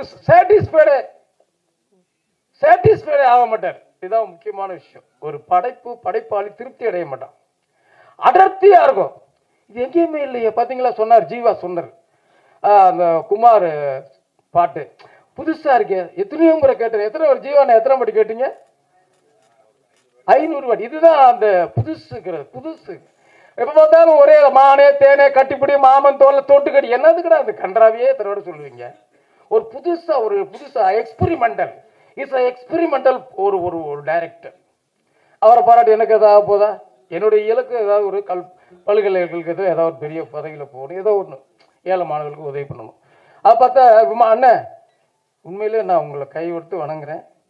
இந்த ஏழைங்களுக்கு அதாவது நீங்கள் விமானம் கொடுக்க போகிறீங்க. மயானம் கொடுத்தீங்க. அவருக்கு பெரிய சந்தோஷமான விஷயம் அதுதான். நீங்கள் அரசியல் எந்த கட்சி என்னன்னு தெரியாது. அவர் சொன்னார், நான் தளபதியுடைய ரசிகர்னு ஒருத்தர் சொன்னார். யார் சொன்னாங்க? 2 3 பேர் இருக்குன்னு சொன்னாங்க. நானும் ஒரு தளபதியோட ரசிகர் தொண்டர் தான். நான் முத்துவேல் கருணாநிதி ஸ்டாலிங்கிற தளபதியோட தொண்டர்னா, அதாவது இன்னொருத்தர் சொன்னார், இந்த ஆமாம் ஆமாம் அப்பா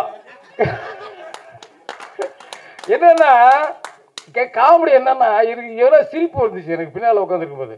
இந்த பிரச்சனைகள் காரணம் காவல்துறை அரசியல். ஒரு ஓரத்தில் எங்கேயாவது ஒரு காக்கா உட்காந்து கரண்ட் போனால் அதுக்கு மூக்காவ காரணம் என்னங்க நியாயம் இது? ஒரு பேசுறது மீனிங் இருக்கணும். இங்கேருந்து போயிட்டே இருக்கோம், அங்கே ஒருத்தர் கொண்டு வச்சா அதுக்கு என்ன பண்ண முடியும்? இந்த தமிழ்நாட்டில் இந்தியாவில் உலகத்தில் எல்லாம் சொல்கிறான், அடுத்த செகண்டில் இந்த தமிழ்நாட்டில் உள்ள போலீஸ்காரன் தான் கரெக்டாக பிடிக்கிறாங்கன்னு.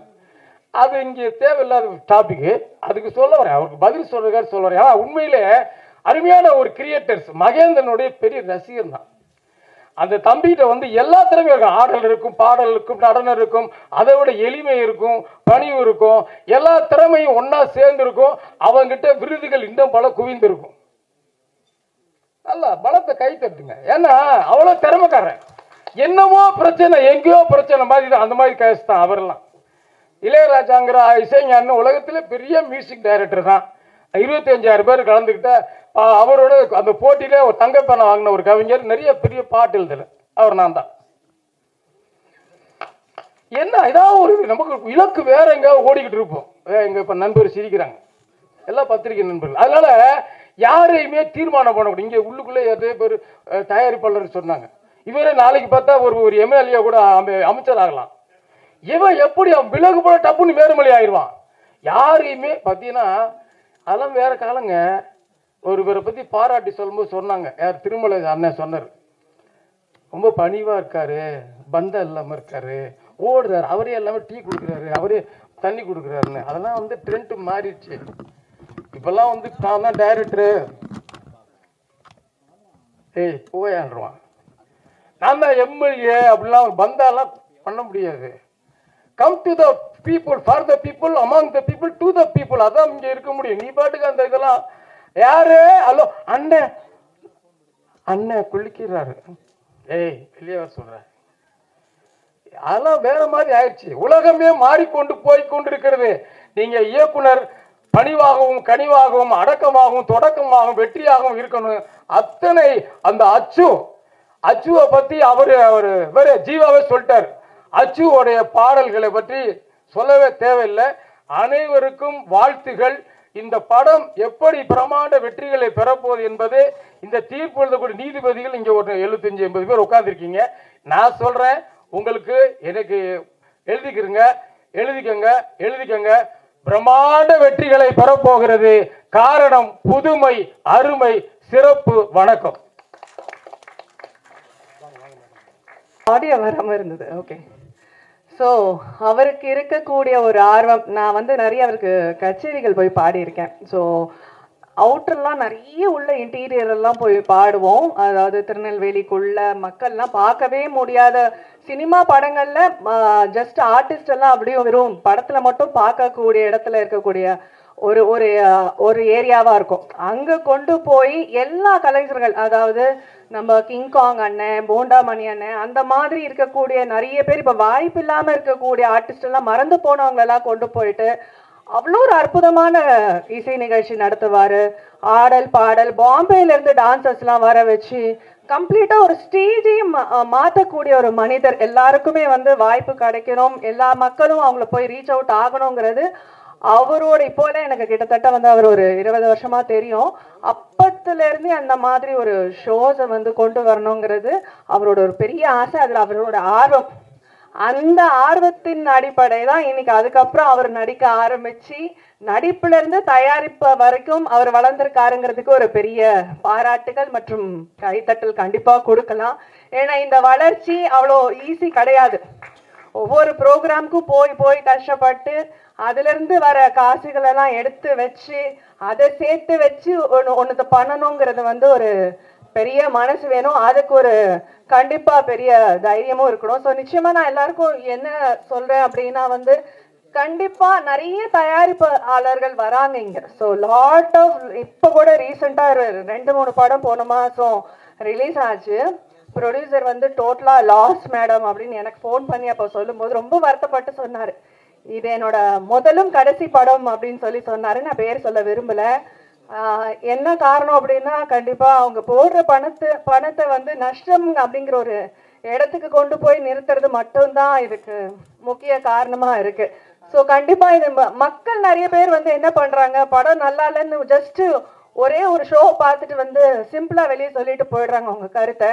ஆனா அதுக்கு பின்னாடி எவ்வளோ பேரோட உழைப்பு இருக்கு, எவ்வளோ பேர் இதனால வாழறோம், இதுக்கான பின்னாடி பேக்ரவுண்ட் ஒர்க் எவ்வளோ இருக்குங்கிறது நம்ம எல்லாருக்குமே தெரியும்.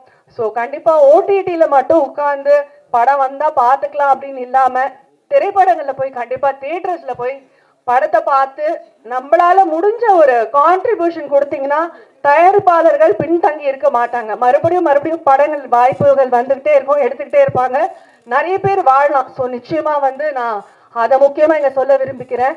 ஏன்னா நான் வீட்டில் இருக்கவங்களும் சொல்லுவாங்க ஓடிடியில் எப்படியும் வரும் பார்த்துக்கலாம் விடு, இப்போ எதுக்கு தேட்டருக்கு போய் செலவு பண்ற அப்படின்றாங்க. ஸோ ப்ளீஸ் அதை பண்ணாதீங்க, கண்டிப்பா தியேட்டர்ல பாருங்க. என்ன இந்த விழாவிற்கு அழைத்ததற்கு மிகப்பெரிய நன்றி. மேடையில் இருக்க அனைத்து ஜாம்பவான்களுக்கும் பெரிய நன்றிகள். கரா படத்துக்கு ஒரு பெரிய வாழ்த்துக்கள். தேங்க்யூ.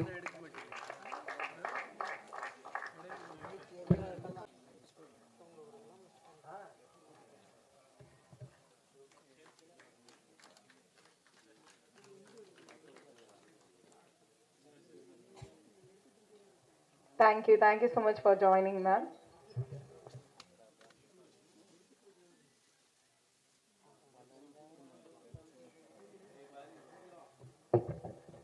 அடுத்தபடியாக can we have the actor model அப்படின்னு சொல்லலாம். இன்னும் நிறைய பேருக்கு she is not just a queen, she is a warrior அப்படின்னு சொல்லலாம். can we have Namitha Marimuthu அவர்கள் ஒரு சில வார்த்தைகள் பேசுமாறு கேட்டுக்கொள்கிறேன்.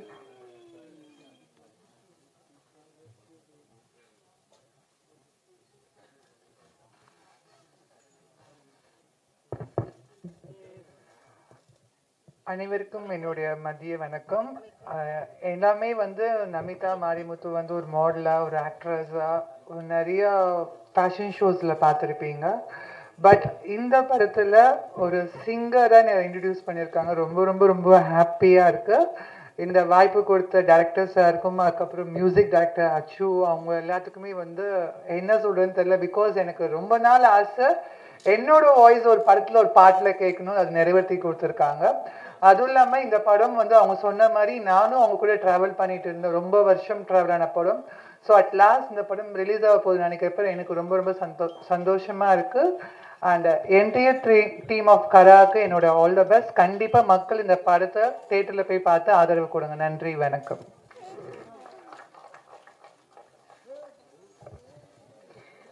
தேங்க்யூ, ஷார்ட் அண்ட் ஸ்வீட்டா அழகா முடிச்சதுக்கு நன்றி. ஸோ அடுத்தபடிக்க can we have GOP Williams அவர்கள் ஒரு சில வார்த்தைகள் படத்தை பத்தி பேசுமாறு கேட்டுக்கொள்கிறேன்.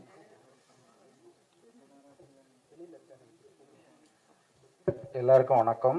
மேடையில் இருக்கவங்களுக்கு, எதிர்க்க உட்கார்ந்துருக்கவங்க எல்லாருக்கும் வணக்கம். ஸோ கரா, இது கரா வந்து என்ன லாங்குவேஜ்னு சொல்லி யோசிப்பீங்க. என்னடா கரான்னு டைட்டில் வச்சுருக்காங்களே, இது தமிழா இல்லை வேற ஏதாவது லாங்குவேஜான்னு. ஆக்சுவலாக கரா வந்து ஒரிஜினல் தமிழ், ஒரு தமிழ் பெயர்.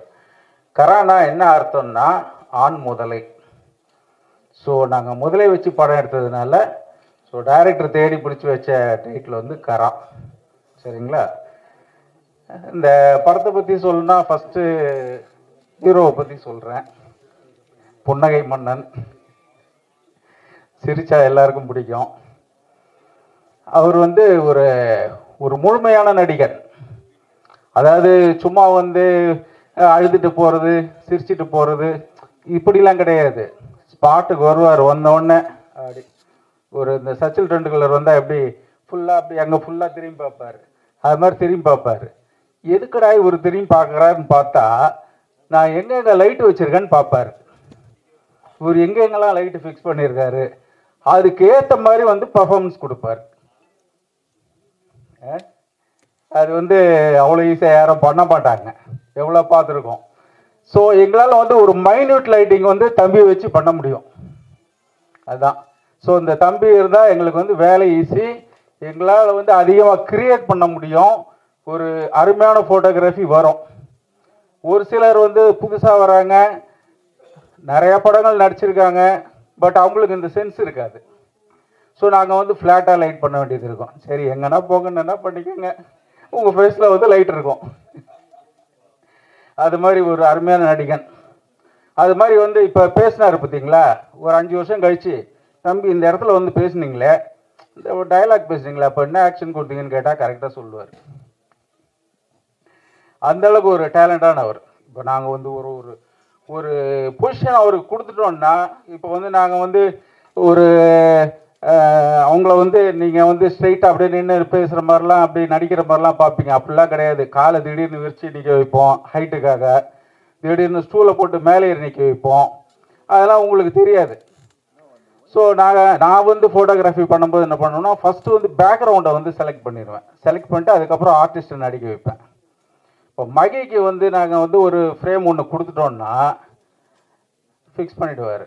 அதுக்கப்புறம் எப்போ கூப்பிட்டு வந்தாலும் அந்த இடத்துல வந்து மகி இந்த அங்கே பண்ணோமே அது வந்து இப்போ பண்ணணுன்னா கரெக்டாக நிற்பாப்புல, பர்ஃபெக்டாக நிற்பாப்புல, நின்றுட்டு ஆனால் ஓகே வேணான்னு கேட்பாப்புல. என்னடா இது எப்படி இது சாத்தியம், என்ன பண்ணுறாருன்னு சொல்லிட்டு நானும் வந்து அப்படியே செக் பண்ணேன். ஒரு நாள் என்ன பண்ணுறாப்புலன்னு செக் பண்ணேன், நான் கண்டுபிடிச்சிட்டேன் மகி என்ன பண்ணுறாப்புலன்னு. அதை வந்து நான் கண்டிப்பாக சொல்ல மாட்டேன். ஒரு பொசிஷன் பிடிக்கிற டெக்னிக்கை வந்து நான் கண்டுபிடிச்சிட்டேன். ஸோ அப்படி ஒரு அதுதான் நடிப்புனா, அதுதான் வந்து நீங்கள் வந்து சும்மா வந்து நடிச்சுட்டு ஸ்க்ரீன் முன்னாடி நடிச்சிட்டு போகிறது கிடையாது. ஸோ நம்ம என்ன பண்ண போகிறோம், ஸோ எதுக்காக லைட்டிங் பண்ணுறாங்க, ஸோ நம்ம அதுக்கேற்ற மாதிரி எப்படி பர்ஃபார்ம் பண்ணோம், எதிர்க்க இருக்கவங்க மேலேயும் வந்து ஷேடோ விடக்கூடாது, நம்ம மேலேயும் அவங்க ஷேடோ வரக்கூடாது, அதுக்கேற்ற மாதிரி எப்படி பர்ஃபார்ம் பண்ணோம், இதெல்லாம் வந்து பார்த்து பண்ணக்கூடிய ஒரு பர்ஃபெக்டான ஒரு ஹீரோ வந்து மகி. அப்புறம் அடுத்து வந்து ஒரு நேரம் கருதி பின்னால் தலைவர் சொல்லிட்டு இருக்காரு. ஸோ இதில் வந்து பார்த்தீங்கன்னா எல்லா டெக்னீஷியனும் வந்து ஒரு சிறப்பான டெக்னீஷியன்ஸ், அதனால் வந்து படம் மிக சிறப்பாக வந்திருக்கு. தனித்தனியாக எல்லாரையும் வந்து பாராட்டணும்னு எனக்கு இருக்குது, ஆனால் இப்போ டைம் கருதி முடியல. அச்சுராஜாமணி சார் வந்து அசால்ட்டாக வந்து இப்போ சூரியவன்ஷி எப்படி சிக்ஸர் அடிக்கிறாரோ அது மாதிரி அடிக்கக்கூடியவர், ஆசரவே மாட்டார், பாட்டுக்கு அசால்ட்டாக தட்டி விட்டு போயிட்டே இருப்பார். அதை மாதிரி ஒருத்தர். அதை மாதிரி எங்கள் ஆர்ட் டைரக்டர் வந்து பார்த்தீங்கன்னா ஏகப்பட்டது பேசியிருக்காரு எங்ககிட்ட, ஆனால் வாயில் பேசலை, கண்ணுலேயும் பேசலை. ஏதாவது சொன்னா என்ன பண்ணுவார், டக்குன்னு வந்து பேப்பரில் வந்து வரைஞ்சி கொடுத்துருவார். ஏகப்பட்ட கொயராக பேப்பர் வாங்கி கொடுத்து, அவ்வளோ வந்து டயக்ராம் போட்டு கொடுத்து, தெர்மாக்கோலில் வந்து முதல்ல எங்கள் ஆஃபீஸில் கிடக்குது பெரிய பெரிய முதல்ல. நைட்டு வந்து எங்கள் டைரக்டர் வந்து ஒர்க் பண்ணிவிட்டு ஆஃபீஸ்லேயே வந்து படுத்துக்குனாருன்னா அந்த முதலே கட்டி பிடிச்சி தான் தூங்குவார். அப்படி அங்கே இருக்குது. அது மாதிரி டான்ஸ் மாஸ்டர் ராதிகா மாஸ்டர் பண்ணாங்க, பாலகுமார் மாஸ்டர் சூப்பராக பண்ணாங்க. வேறு யாரும் மிஸ் பண்ணது இல்லை. கியாமியா என்னது கயாமியாவா என்ன பேர், கிமாயா வந்து அவங்கக்கிட்ட கிக்கு வாங்கினீங்கன்னா அவ்வளோதான், அடிச்சிருப்பாங்க பாருங்க kick. Otherwise I tell you to do here. அது மாதிரி சாய்பா ஹீரோயின், ரொம்ப அழகான ஹீரோயின், ரொம்ப சூப்பராக நடிச்சிருப்பாங்க. அந்த பேர் அவங்களுக்கு சாய்பா, சாயிற மாதிரி. அந்த சாயிறவங்களுக்கு வந்து எங்கள் தலைவர் ஒரு பாட்டு எழுதியிருப்பார் கருணாநிதி சார், நிமிர்ந்து நெல் அவரோட வரி. ஸோ அவர் எப்பயுமே பார்த்தீங்கன்னா அந்த அந்த அந்த பாசிட்டிவிட்டி, அவர் எழுதுனத ஒன்று நிமிர்ந்து நெல், எல்லாம் நிமிர்ந்து நெல்லுங்கடா, எது குனிறீங்க அந்த மாதிரி, அப்படி ஒரு ரைட்டரு யார் யாரை மிஸ் பண்ணேன்னு தெரில. டைரக்டர் வந்து அவரை பற்றி சொல்லவே வேண்டாம், தொப்பி போட்டுக்கிட்டே இருப்பார். ஏன்னா அவ்வளோ அது மூளையை பாதுகாக்கிறார் அவர், அப்படி ஒரு மூளைக்காரன். நாங்கள் பேசிக்கிறதே வந்து பார்த்தீங்கன்னா டிஸ்கஷனை வந்து நம்ம காரி துப்பிக்கலாமான்னு தான் கேட்பார். ஸோ நாங்கள் பேசுறது வந்து ஆளுக்காள் வந்து காரி துப்பிக்குவோம். அவரும் அவருடைய கோ டைரக்டர் ராமச்சந்திரன் பயங்கரமாக காரி துப்பிக்குவாங்க, எங்கள் மேலாம் உழும் பக்கத்தில் இருக்கும்போது. அது மாதிரி எல்லாமே வந்து காரி துப்புறது தான். சரி, மேடையில் வந்து என்னை கொஞ்சம் காரி துப்பிடுங்க நல்லபடியாக. என்னை பற்றி சொல்லணும்னா ஸ்க்ரீனில் பார்த்துருப்பீங்க. ரொம்ப நன்றி. நேரம் கருதி பேச முடியல, போதும். அப்புறம் எல்லாரும் வந்து இது வந்து ஒரு 2K கிட்ஸ்க்காக படம். 2K கிட்ஸ் பசங்களாம் வந்து பாருங்கள். அதுக்காக 90s கிட்ஸ்லாம் வந்து எங்களுக்கு இல்லையான்னு இல்லை, இது உங்கள் படமும் கூட, நீங்களும் வந்து பாருங்கள். அது மாதிரி 80s 40s 50s எல்லாரோடைய படம் இது. ஸோ எல்லாரும் வந்து இந்த படத்தை தேட்டரில் வந்து பாருங்கள். நன்றி, வணக்கம்.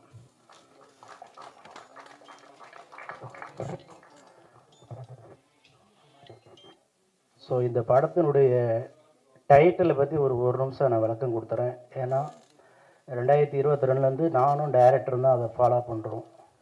2022 எங்கள் தயாரிப்பாளரை வந்து நாங்கள் வந்து ஸ்ரீ பூவாயம்மன் மூவிஸ் வேங்க ஐயனார் கரா என்ற டைட்டில் 1,50,000 கட்டி ப்ரொடியூசர் மெம்பர் ஆகி டைட்டில் ரிஜிஸ்ட்ரேஷன் பண்ணுறோம் 2022. அதுக்கப்புறம் ஹிந்தியிலே பண்ணியிருக்கோம், தெலுங்கில் பண்ணியிருக்கோம், கன்னடத்தில் பண்ணியிருக்கோம். ஸோ 4 லாங்குவேஜில் வந்து நாங்கள் டைட்டில் முறையாக பதிஞ்சு அதுக்கு உண்டான காப்பியில் எங்கள்கிட்ட இருக்குது. அதே மாதிரி இந்த படத்துக்கு வந்து ஃபஸ்ட் லுக்கை வெளியிட்டது எங்களுடைய மக்கள் செல்வன் விஜய் சேதுபதி. அதனுடைய வீடியோ எல்லாமே சன் நியூஸ் எல்லாத்துலேயும் வந்து எல்லாம் இருக்குது. ஸோ இந்த படம் வந்து நாங்கள் முடிஞ்சு ரிலீஸ் பண்ண வர டயத்தில் ஒரு 3 மாதத்துக்கு முன்னாடி டைரக்டர் நைட் எனக்கு ஒரு 1 மணிக்கு அனுப்புகிறார். இந்த மாதிரி தனுஷ் படத்தை டைட்டில் வச்சுருக்காங்க அப்படின்னு சொல்லிட்டு ரொம்ப ஷாக் ஆகிட்டேன். அன்றைக்கி காலையிலேயே இவரை வர சொல்லி, இவர் அப்போ ஆக்சுவலாக பெங்களூரில் இருந்தார், வேறு ஒரு படத்துக்காக போயிருந்தார். வர சொல்லி காலையில் போலீஸ் கவுன்சிலுக்கு போகிறோம். 2 மாதம் அந்த டைட்டில் வந்ததுலேருந்து 2.5 மாதம் போய் தான் அந்த டைட்டிலுக்கு கேட்குறோம். ஆஃபீஸில் யாருமே இல்லை, அந்த லேடி மட்டும்தான். இப்போ இந்த 2 மாதமாக நாங்கள் அலைஞ்சிட்ருக்குறோம். லெட்ரு கொடுக்குறோம், இந்த சொல்கிறேன், இந்த ஈசி மீட்டிங் போடுறோம், இந்த இப்போ ப்ரொடியூசர் எலெக்ஷன் நடக்க போகுது இப்படி சொல்லி ப்ரொடியூசர் எலெக்ஷன் முடிஞ்சதுக்கப்புறமும் நானும் போய் 2 பேரும் போய் லெட்டர் கொடுத்த மாதிரி கேட்குறேன். என்னங்க வீட்டில் சொல்கிறேன் சார், ஈசி மீட்டிங் போடுறேன் சார். இப்போ ஈசி மீட்டிங் போட்டாங்களா, இப்போ ரிலீஸ் வரைக்கும் அவங்களும் வந்துட்டாங்க, நாங்களும் வந்துட்டோம். இதுக்கு முழு பொறுப்பு தயாரிப்பாளர் சங்கம் மட்டும்தான். நாங்கள் வந்து அவங்களையும் குறை சொல்ல முடியாது, எங்களையும் குறை சொல்ல முடியாது. முழுக்க தயாரிப்பாளர் சங்கம் இதுக்கு ஒரு தீர்வை ஓரிரு நாள் எடுக்க வேண்டும். எங்களுக்கு முறையான ஆவணங்கள் எல்லாம் எங்கள் கையில் உள்ளது. வேற முறையை சந்திக்கிறதும் நாங்கள் ரெடியாக இருக்கிறோம். ஸோ அதனால் இதுக்கு முழு பொறுப்பு தயாரிப்பாளர் சங்கம் ஏற்க வேண்டும்.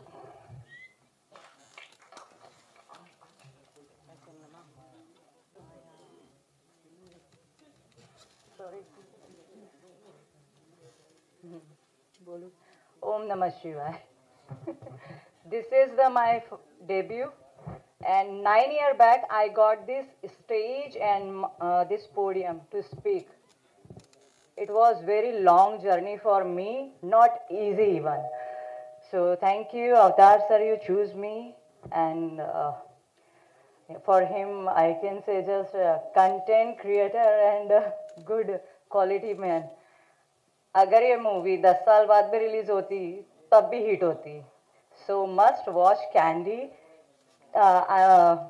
Kara movie, I'm playing a Candy role, and I want to say thank you to my mom, dads. They give me a good strength and powerful aura. Then I sustaining in the industry. It's not easy. Everyone sitting here, they knows our journey. So thank you very much, and I want to say thank you to our producer sir, Salim sir and Rajesh sir, and Jeeva, Mahendran, Saiba. We worked together. We was Oh, I see, I'm shaking now. This is my first ever debut, and I'm very happy. And thank you to covering us, and must watch Kara movie. Thank you. அனைவருக்கும் வணக்கம். Press media எல்லாருக்கும் வணக்கம். நான் உங்களை பற்றி லாஸ்ட்டாக பேசுகிறேன். Mahender, I root for you, I love you. This film will be a blockbuster for you. I am manifesting that. ஏன்னா is such a hard worker. மகேந்திரனுக்காக இந்த படம் வந்து 100 நாள் இல்லை 200 நாள் ஓடணும். So thank you for that. And நம்ம டெக்னீஷியன்ஸ், கேமராமேன் சாராக இருக்கலாம், ஆர்ட் டைரக்டராக இருக்கலாம், உங்களோட ஹார்ட் ஒர்க்லாம் வந்து அன்எக்ஸ்பிளைனபிள் அண்ட் அன்இமேஜினபிள். இந்த மாதிரி ஒரு ஸ்கோர் சப்ஜெக்ட்டுக்கு இந்த மாதிரி வந்து ஒரு ஒர்க் பண்ணுறதுன்றது சாதாரணமான விஷயம் கிடையாது. ஸோ உங்களுக்கு எல்லாருக்குமே என்னோட வாழ்த்துக்கள். God bless you all. To all the other artist, my wishes to you all. அதே மாதிரி ஜீவா பிரதரை பற்றி பேசணும். எனக்கு ஒரு நாளைக்கு பிளைண்டாக இருப்பேன். ரெக்கார்டிங்கில் இருக்கும்போது எனக்கு ஒரு நாள் கால் வருது. எனக்கு கால் பண்ணிவிட்டு உங்கள் என்ன பண்ணி வச்சுருக்கீங்கன்னு அப்படின்னு அவருக்கு அந்த கால் அவருக்கு. ஸோ என்ன பண்ணி வச்சுருக்கீங்கன்னு கேட்டுட்டு and he was talking about the song. அது ஒரு intricate details வந்து ரொம்ப பக்தி போல இருக்கு. சரி, ஓகே. ஸோ அந்த ஒரு இன்ட்ரிகேட் டீட்டெயில்ஸ் பற்றி நீங்கள் ரொம்ப சொல்லும்போது I was very very excited. ஏன்னா அந்த மாதிரி யாருமே ரொம்ப சொல்ல மாட்டாங்க. So but thank you so much for that. And you have done a terrific role. இதில் ரொம்ப ரொம்ப ஹாப்பி ஃபார் யூ. அண்ட் என்னோட டைரக்டரை பற்றி நான் பேசியே ஆகணும். எனக்கு வந்து டைரக்டர் வந்து எனக்கு மகேந்திரன் மூலியமாக தான் தெரியும். எனக்கு மகேந்திரன் எனக்கு கால் பண்ணிட்டு, ஆனால் நீங்கள் இந்த படம் பண்ணியே ஆகணும், உங்களுக்கு நான் ஒரு சாய்ஸ் கொடுக்க மாட்டேன் அப்படின்னாரு. சரி, ஓகேப்பா நம்ம பண்ணலான்னு சொல்லிட்டு நம்ம வந்து கதை கேட்கும்போது எனக்கு வந்து ஒரு மனுஷன் வந்து நம்ம வந்து கொஞ்சம் ஃபார்மலாக ட்ரெஸ் பண்ணிட்டு வருவோம், இல்லைன்னா வந்து கொஞ்சம் கேஷுவலாக ட்ரெஸ் பண்ணிட்டு வருவோம். இவர் என்னடா தொப்பி போட்டு வேற மாதிரி வராரு, யார் இந்த மனுஷன்னு சொல்லிட்டு உட்காந்து பார்க்கும்போது, சார் என் பேர் அவதார் அப்படின்னு அங்கேயே ஃபியூஸ் அவுட் எனக்கு. சரி ஓகே என்னதான் கதைன்னு சொல்லும்போது, இந்த கதையை பற்றி எக்ஸ்பிளைன் பண்ணும்போது எனக்கு என்னோட ஃபியூஸ் திருப்பி வந்துடுச்சு. Such a talented director, such a hard worker, such a ஒரு சரியான ஸ்போர்ட்னு சொல்லுவாங்க. Never give up attitude. இந்த மாதிரி டைரக்டர்ஸ் தான் நமக்கு தேவை. இந்த மாதிரி டைரக்டர்ஸோட ஒர்க் பண்ணுன்ற ஒரு ஆசை தான் எங்களுக்கு எல்லாருக்குமே. ஸோ எவ்வளோ நாளும் நம்ம ஜேர்னி பண்ணிட்டு இருக்கோம் நம்ம தான் தெரியும். ஃபஸ்ட்டு எடுத்த உடனே வந்து ஃபோன் எடுத்த உடனே அவதார் ஹலோலாம் சொல்ல மாட்டார். சார் மைண்ட் எப்படி இருக்குன்னு கேட்பாரு.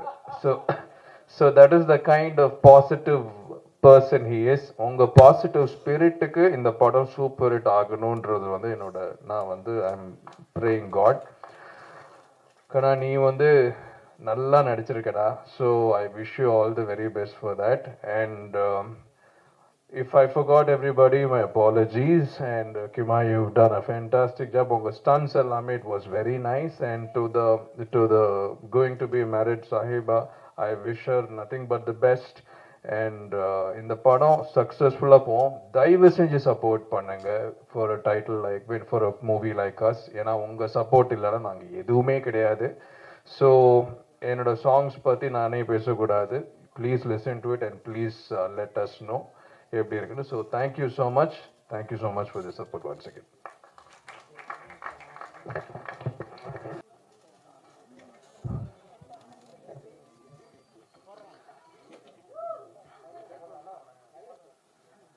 வந்திருக்கிற மீடியா நண்பர்கள் எல்லாருக்கும் வணக்கம். வந்திருக்கிற சீஃப் கெஸ்ட்டு எல்லாருக்குமே தேங்க்ஸு. ஸோ இந்த படம் எனக்கு ஏன் கிடச்சிருதுன்னா, அதுக்கு முக்கியமான காரணம் யாருன்னா, முதல்ல க்ராக்கடைலுக்காக தான் எனக்கு இந்த படமே கிடச்சிது. ஸோ இந்த படத்தில் வந்து நான் ப்ரொடியூசர் வெங்கை சாருக்கு ரொம்ப தேங்க்ஸ் சொல்கிறேன். பவானி என்டர்டெயின்மெண்ட்டுக்கு ரொம்ப தேங்க்ஸ் சொல்லிக்கிறேன். இந்த சப்ஜெக்ட் வந்து மாஸ்டர் மகேந்திரனுக்கு வந்து நான் சொல்லும்போது அந்த காதல் குமார் கேரக்டர் அவர் வந்து கம்ப்ளீட்டாக இதை உள்ளே வாங்கி இந்த ரோல் வந்து நான் அவர்கிட்ட சொன்னது எக்ஸாம்பிள் என்னென்னா சுமார் மூஞ்சி குமார் சேம் அந்த கேரக்டரோட அடாப்டேஷன் அதை அவர் ரொம்ப பியூட்டிஃபுல்லாக உள்ளே வாங்கி ரொம்ப நல்லபடியாக பண்ணி எனக்கு ரொம்ப சப்போர்ட் பண்ணார். அவரை ஓகே பண்ணுறதுக்காக நாங்கள் தெஹ்ராதூன் வேறு போயிருந்தோம். ஸோ இந்த அளவுக்கு இருந்தது. ஆனால் அவர் வந்து இப்போ மியூசிக் டைரக்டர் யாரை போடலான்னு சொல்லும்போது அச்சுராஜ்மணி போடலான்னு சொல்லும்போது சார் அது அவர் சம்பளம் நமக்கு எப்படி சார் ஒர்க் அவுட் ஆகும், நம்ம பட்ஜெட் ஒரு ரேஞ்சில் இருக்கே சார், அதை நான் பார்த்துக்கிறேன் அப்படின்னு சொல்லி சரி. அதுக்கப்புறம் அவர்கிட்ட பேசி சப்ஜெக்ட் சொன்னதுக்கப்புறம் சம்பளம்லாம் ஒன்றும் ப்ராப்ளம் இல்லை அப்படின்னு சொல்லி அவரோட சம்பளம் என்ன இருக்கோ அதெல்லாம் மைண்டில் வச்சிக்காம இந்த சப்ஜெக்ட் நான் பண்ணோம், நான் உங்களுக்கு சப்போர்ட் பண்ணுறேன் அவதாருன்னு சொல்லிட்டு கம்ப்ளீட்டாக பேக்ரவுண்ட் மியூசிக்லேருந்து ஒரு விஷயத்துக்கும் அந்த பேக்ரவுண்ட் மியூசிக் பண்ணும்போது கூட அந்த காதல் குமாரோட கேரக்டருக்காக அவர் சிரிச்சுக்கிட்டே பண்ணிக்கிட்டு இருப்பார். என்ன அவதார் இப்படி இப்படின்னு சொல்லிட்டு ரொம்ப சப்போர்ட் பண்ணியிருக்காரு. அப்புறம் ஜீவா சார் அவர்கிட்ட போய் நடிக்கும்போது சொல்லும்போது சார் நீங்கள் நடிக்கணும் அப்படின்னு சொல்லிட்டு என்னப்பா என்ன ரோல் ஹீரோ அப்படின்னு சொல்லும்போது இல்லை சார் நீங்கள் வில்லனாக நடிக்கணும் அப்படின்னு சொல்லும்போது அவர் பண்ணுற காமெடி அவர் பண்ணுற அந்த சீரியஸ்னஸ்ஸு இல்லை சார் நீங்கள் வில்லனாக தான் சார் நடிக்கணும் அப்படின்னு சொல்லிட்டுப்பா நல்லா இருக்காது அப்படின்னு சொல்லும்போது சார் இல்லை சார் ப்ளீஸ் பண்ணி ஆகணும் சார் சொல்லி ரெக்வஸ்ட் பண்ணி அந்த ரோல் ஸோ ஃபைனலாக அவர் அந்த ரோல் ஒத்துக்கிட்டு அதை பண்ணிவிட்டு ஸோ அது ஒரு பேட்டர்னில் பண்ணோம். ஸோ சாயிபாத் பசின் நடிச்சிருக்காங்க இந்த படத்தில் அவங்களுக்கு ஒரு 3 பேட்டர்ன் ஆஃப் ரோல் இருக்குது. ரொம்ப நல்லா நடிச்சிருக்காங்க. கிமாயா நடிச்சிருக்காங்க. ஸோ கிமாயா கூட ரொம்ப நல்லா சப்போர்ட் பண்ணியிருப்பாங்க. சின்ன விஷயங்கள் நுணுக்கங்கள் அவங்களுக்கு ஆக்டிங் பர்ஃபார்மன்ஸ் சொல்லும்போது ஒரு சின்ன டீட்டெயிலிங் கூட அவங்க ரொம்ப நல்ல டீட்டெயிலாக போயிருக்காங்க. அதெல்லாம் நினைக்கும் போது ரொம்ப ப்ரௌடாக இருக்குது எனக்கு. இத்தனைக்கு அவங்களுக்கு லாங்குவேஜே தெரியாது. ஸோ குல் ரஞ்சித் நடிச்சிருக்காரு. என் பொண்ணு ஒரு ரோல் பண்ணியிருக்காங்க. ஸோ நடித்தவங்க எல்லாருமே நான் எல்லாருக்கும் ரொம்ப தேங்க்ஸ் சொல்கிறேன். ஸோ டெக்னீஷியனில் பார்த்தீங்கன்னா கேமராமேன் வில்லியம் சார், ஃபோட்டோகிராஃபியில் வந்து ரொம்ப நல்ல ஹை குவாலிட்டியாக ரொம்ப புரிஞ்சுக்கிட்டு லைட்டிங்கோட சென்ஸு. நாங்கள் குஜராத்தில் ஷூட் பண்ணும்போது 5000 ஸ்கொயர் ஃபீட்டில் தண்ணி ஃபில் பண்ணியிருக்கோம். ஸோ அந்த 5000 ஸ்கொயர் ஃபீட்டில் தண்ணி ஃபில் பண்ணியிருக்கோன்றதுனால ரொம்ப காம்ப்ளிகேஷன்ஸ் இருக்கும். ஸோ லைட்டிங் கீழே செட் பண்ண முடியாது, லைட்டிங் மேலே தான் செட் பண்ணணும். அந்த விஷயத்தை ரொம்ப பியூட்டிஃபுல்லாக ஹேண்டில் பண்ணியிருக்காரு அவர். ஸோ ரொம்ப தேங்க்ஸ் சொல்லிக்கிறேன் சார். எங்களுக்கு யாருக்கும் எந்த விபத்தும் வராமல் ரொம்ப அழகாக ஹேண்டில் பண்ணி சினிமோட்டோகிராஃபர் பண்ணியிருக்காரு. ரொம்ப தேங்க்ஸ் சார். அப்புறம் எடிட்டர் ஜென்ரலாகவே வந்து நம்ம ஃபில்ம் வந்து ஒரு மாநாடு பேட்டர்னில் ரொம்ப நான் லீனியராக இருக்கும். ஸோ எடிட்டர் சார் வந்து எடிட்டிங்கில் வந்து பட்டை கிளப்பிட்டாரு. அந்த மாதிரி இப்போ ஒரு பேட்டர்னில் எனக்கு தெரிஞ்சு அவர்லாம் ஒரு ட்ரெண்டி எடிட்டர் நான் நினைக்கிறேன். கிரேசன் சார் எங்கே இருக்கீங்க கிரேசன் சார்? ரொம்ப தேங்க்ஸ் சார். எனக்கு நீங்கள் ஒரு எடிட்டராக கிடைச்சதுக்கு ரொம்ப நன்றி சார். ஆர்ட் டைரக்டர் சார், ஜென்ரலாகவே ஆர்ட் டைரக்டர் சார் ஓகே ஆகிறதுக்கு முன்னாடி பிஎல் தேவா சாரை போட்டுடலாம் யாருன்னு கேட்டேன். அவர் இல்லை இவ்வளோ ஏஜ் ஆயிருக்கு அப்படி இப்படின்னு சொன்னாங்க, நமக்கு எப்படி செட் ஆகும் அப்படின்லாம் நான் கொஞ்சம் நெகட்டிவாக நினச்சிட்டு இருந்தேன்.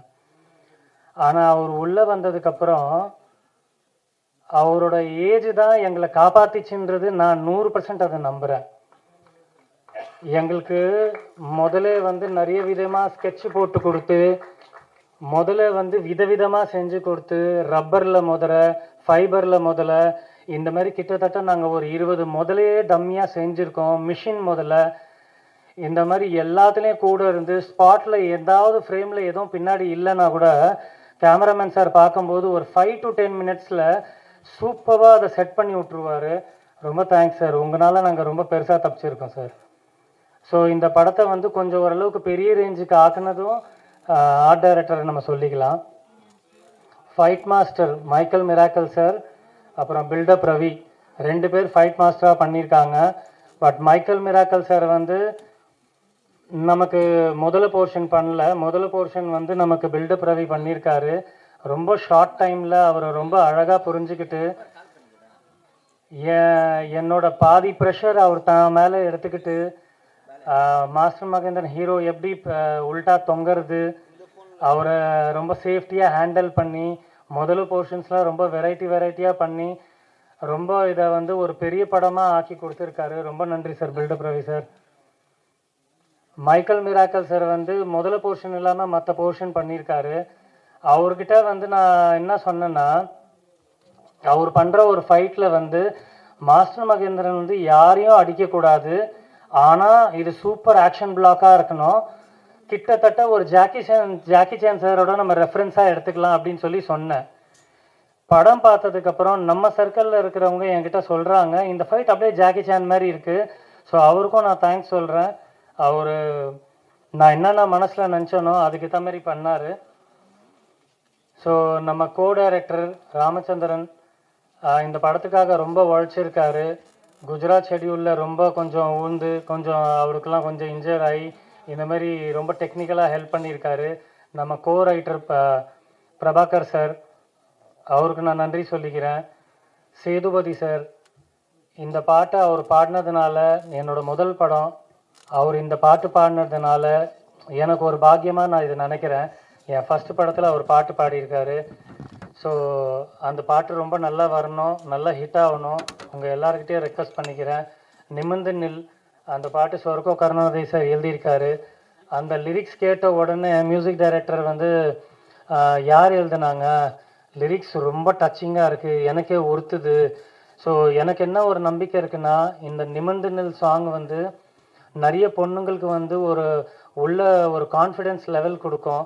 நம்ம என்றைக்கும் கொஞ்சம் வீக்காக இருக்கக்கூடாது, நமக்கு என்ன மாதிரி ஒரு சுச்சுவேஷன் இருந்தாலும் நம்ம நிமிர்ந்து நிற்கலாம் அப்படின்ற ஒரு தன்னம்பிக்கை கொடுக்கும். மகளே சாங்கு, இந்த மகளே சாங் வந்து கேஜிஎஃப்ல அம்மா சாங் எழுதினவர் தான் கரால அப்பா சாங் எழுதியிருக்காரு, மதுரை கவி. ஸோ மதுரை கவி சார் இன்னைக்கு வரல. அவர் கிட்டத்தட்ட அவர்கிட்ட நான் 6 சாங்கோட லிரிக்ஸ் வாங்கியிருக்கேன். அவர் ரொம்ப பியூட்டிஃபுல்லாக அதை எழுதி ரொம்ப பியூட்டிஃபுல்லாக அந்த சாங் வந்திருக்கு. அந்த சாங் வந்து என் பொண்ணு அந்த சாங்கில் பர்ஃபார்மன்ஸ் பண்ணியிருக்காங்க. குல் ரஞ்சித் அதில் பர்ஃபார்மன்ஸ் பண்ணியிருக்காரு. ஸோ இந்த சாங் வந்து ரொம்ப பெரிய ஹிட்டாக வரணுன்றது நான் எல்லாருக்கிட்டையும் ரெக்வஸ்ட் பண்ணுறேன். கிளாப்ஸ் பண்ண சாங் வந்து அச்சுராஜமணி சார் பாடியிருக்காரு, நமிதா மாரிமுத்து பாடியிருக்காங்க. இந்த ரேப் போர்ஷன் யார் பாடலான்னு அச்சுராஜமணி சார்கிட்ட டிஸ்கஸ் பண்ணும்போது நீங்கள் சொல்லுங்கள் அப்படின்னு நாங்கள் டிஸ்கஸ் பண்ணும்போது நமிதா மாரிமுத்து பாடினா நல்லாயிருக்கும்னு சொல்லி சரி பிளான் பண்ணலான்னு சொல்லி அவங்க பாடும்போது ரெக்கார்டிங் உள்ளே போயிட்டுருக்கா. அவர் சொல்கிறாரு, என்ன வாய்ஸ் அவதார் வாய்ஸ் இப்படி கத்தி மாரி இருக்கே வாய்ஸ்ன்னு சொல்லி, சூப்பர் ஷார்ப்பாக இருக்குன்னு சொல்லி அவருக்கு அவ்வளோ ஒரு சந்தோஷம். ஸோ தேங்க்ஸ், 2 பேருக்கும் தேங்க்ஸ் சொல்லிக்கிறேன். ஸோ சொர்க்கோ கருணாநிதி சார் உங்களுக்கும் தேங்க்ஸு. ஸோ மங்களம் கிரியேஷன் தான் இந்த படம் ரிலீஸ் பண்ணுறாங்க. ரொம்ப நன்றி சார், உங்கள் சப்போர்ட் எங்களுக்கு ரொம்ப ஸ்ட்ராங்காக கிடைக்கணும். ஸோ மாஸ்டர் மகேந்திரன் சார் உங்களுக்கு ரொம்ப நன்றி. இந்த படத்தில் இந்த கேரக்டரை, காதல் குமார் என்ற கேரக்டரை நீங்கள் ரொம்ப பெருசாக ஹைலைட் பண்ணிட்டீங்க. நான் இந்த கேரக்டரைசேஷனை நீங்கள் எங்கேயோ கூப்பிட்டு போனதுக்காக நான் உங்களை லைஃப்லேயே மறக்க மாட்டேன். இன்னொன்று சில விஷயங்கள் என்னென்னா, ஷூட் முடிஞ்சதுக்கப்புறம் எனக்கு சின்ன விஷயத்துக்கு வந்து ப்ரொடக்ஷன் சைட்லேருந்து கொஞ்சம் இந்த ஷூட் பண்ணுறதுக்காக எனக்கு சில ஃபெசிலிட்டி கிடைக்கல. அந்த சீன் நான் பண்ணியே ஆகணுன்றதுக்காக இவருக்கு பர்சனலாக ஃபோன் பண்ணுறேன், சார் எனக்கு ஒரு 2-3 சீன் பண்ணணும் சார், ப்ரொடக்ஷனுக்கு தெரியாமல் பண்ணணும், கொஞ்சம் ஹெல்ப் பண்ணுங்க சார்ன்னு சொன்னேன். எதுவுமே ஆர்கியூமெண்ட் பண்ணாமல் ரொம்ப பியூட்டிஃபுல்லாக வந்துட்டு எனக்கு பண்ணி கொடுத்தாரு. அதுக்கு எந்த காசும் கேட்காம, எந்த ட்ராவலிங் எக்ஸ்பென்ஸ் கேட்காம, எதுவுமே பண்ணாமல் சூப்பராக அழகாக பண்ணி கொடுத்தாரு. காதல் குமாரை வந்து இவர் விஷுவலி மட்டும் இல்லை, ஆடியோ லாங்குவேஜில் கூட காதல் குமாரை வந்து வேற மாதிரி ஒரு பேட்டர்னில் இவர் ஆடியோவில் இது கொடுத்துருக்காரு. ரொம்ப தேங்க்ஸ் சார், என்னை ரொம்ப பெருசாக காப்பாற்றிட்டீங்க இந்த படத்தில். மியூசிக் டைரக்டர் சார் வந்து பேக்ரவுண்ட் ஸ்கோரில் வந்து ஒரு சின்ன விஷயத்துக்கு என்னை ரொம்ப பெருசாக எஸ்கேப் பண்ணிட்டாங்க. ஸோ இந்த படத்தில் எனக்கு கிடைச்ச எல்லா டெக்னீஷியனும் எனக்கு ரொம்ப மாஸ்டர் பீஸாக கிடச்சிருக்காங்க.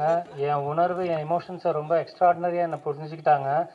ஷூட்டிங் ஸ்பாட்டில் கூட எனக்கு எல்லா ஆர்டிஸ்ட்டும் ரொம்ப நல்லா சப்போர்ட் பண்ணாங்க. உங்கள் எல்லாருக்கும் நான் ரொம்ப தேங்க்ஸ் சொல்கிறேன். இந்த படத்தை வந்து நல்லபடியாக ஹிட் பண்ணுங்க. எல்லா சினிமாக்காரங்களுக்கு நான் மனமார்ந்த நன்றி சொல்கிறேன். ரொம்ப தேங்க்ஸ்.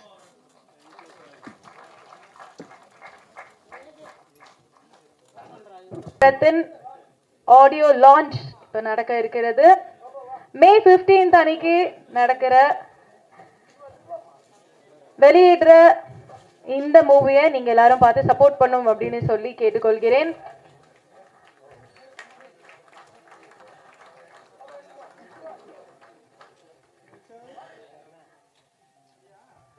கரா மூவி மே 15 உங்களுக்காக.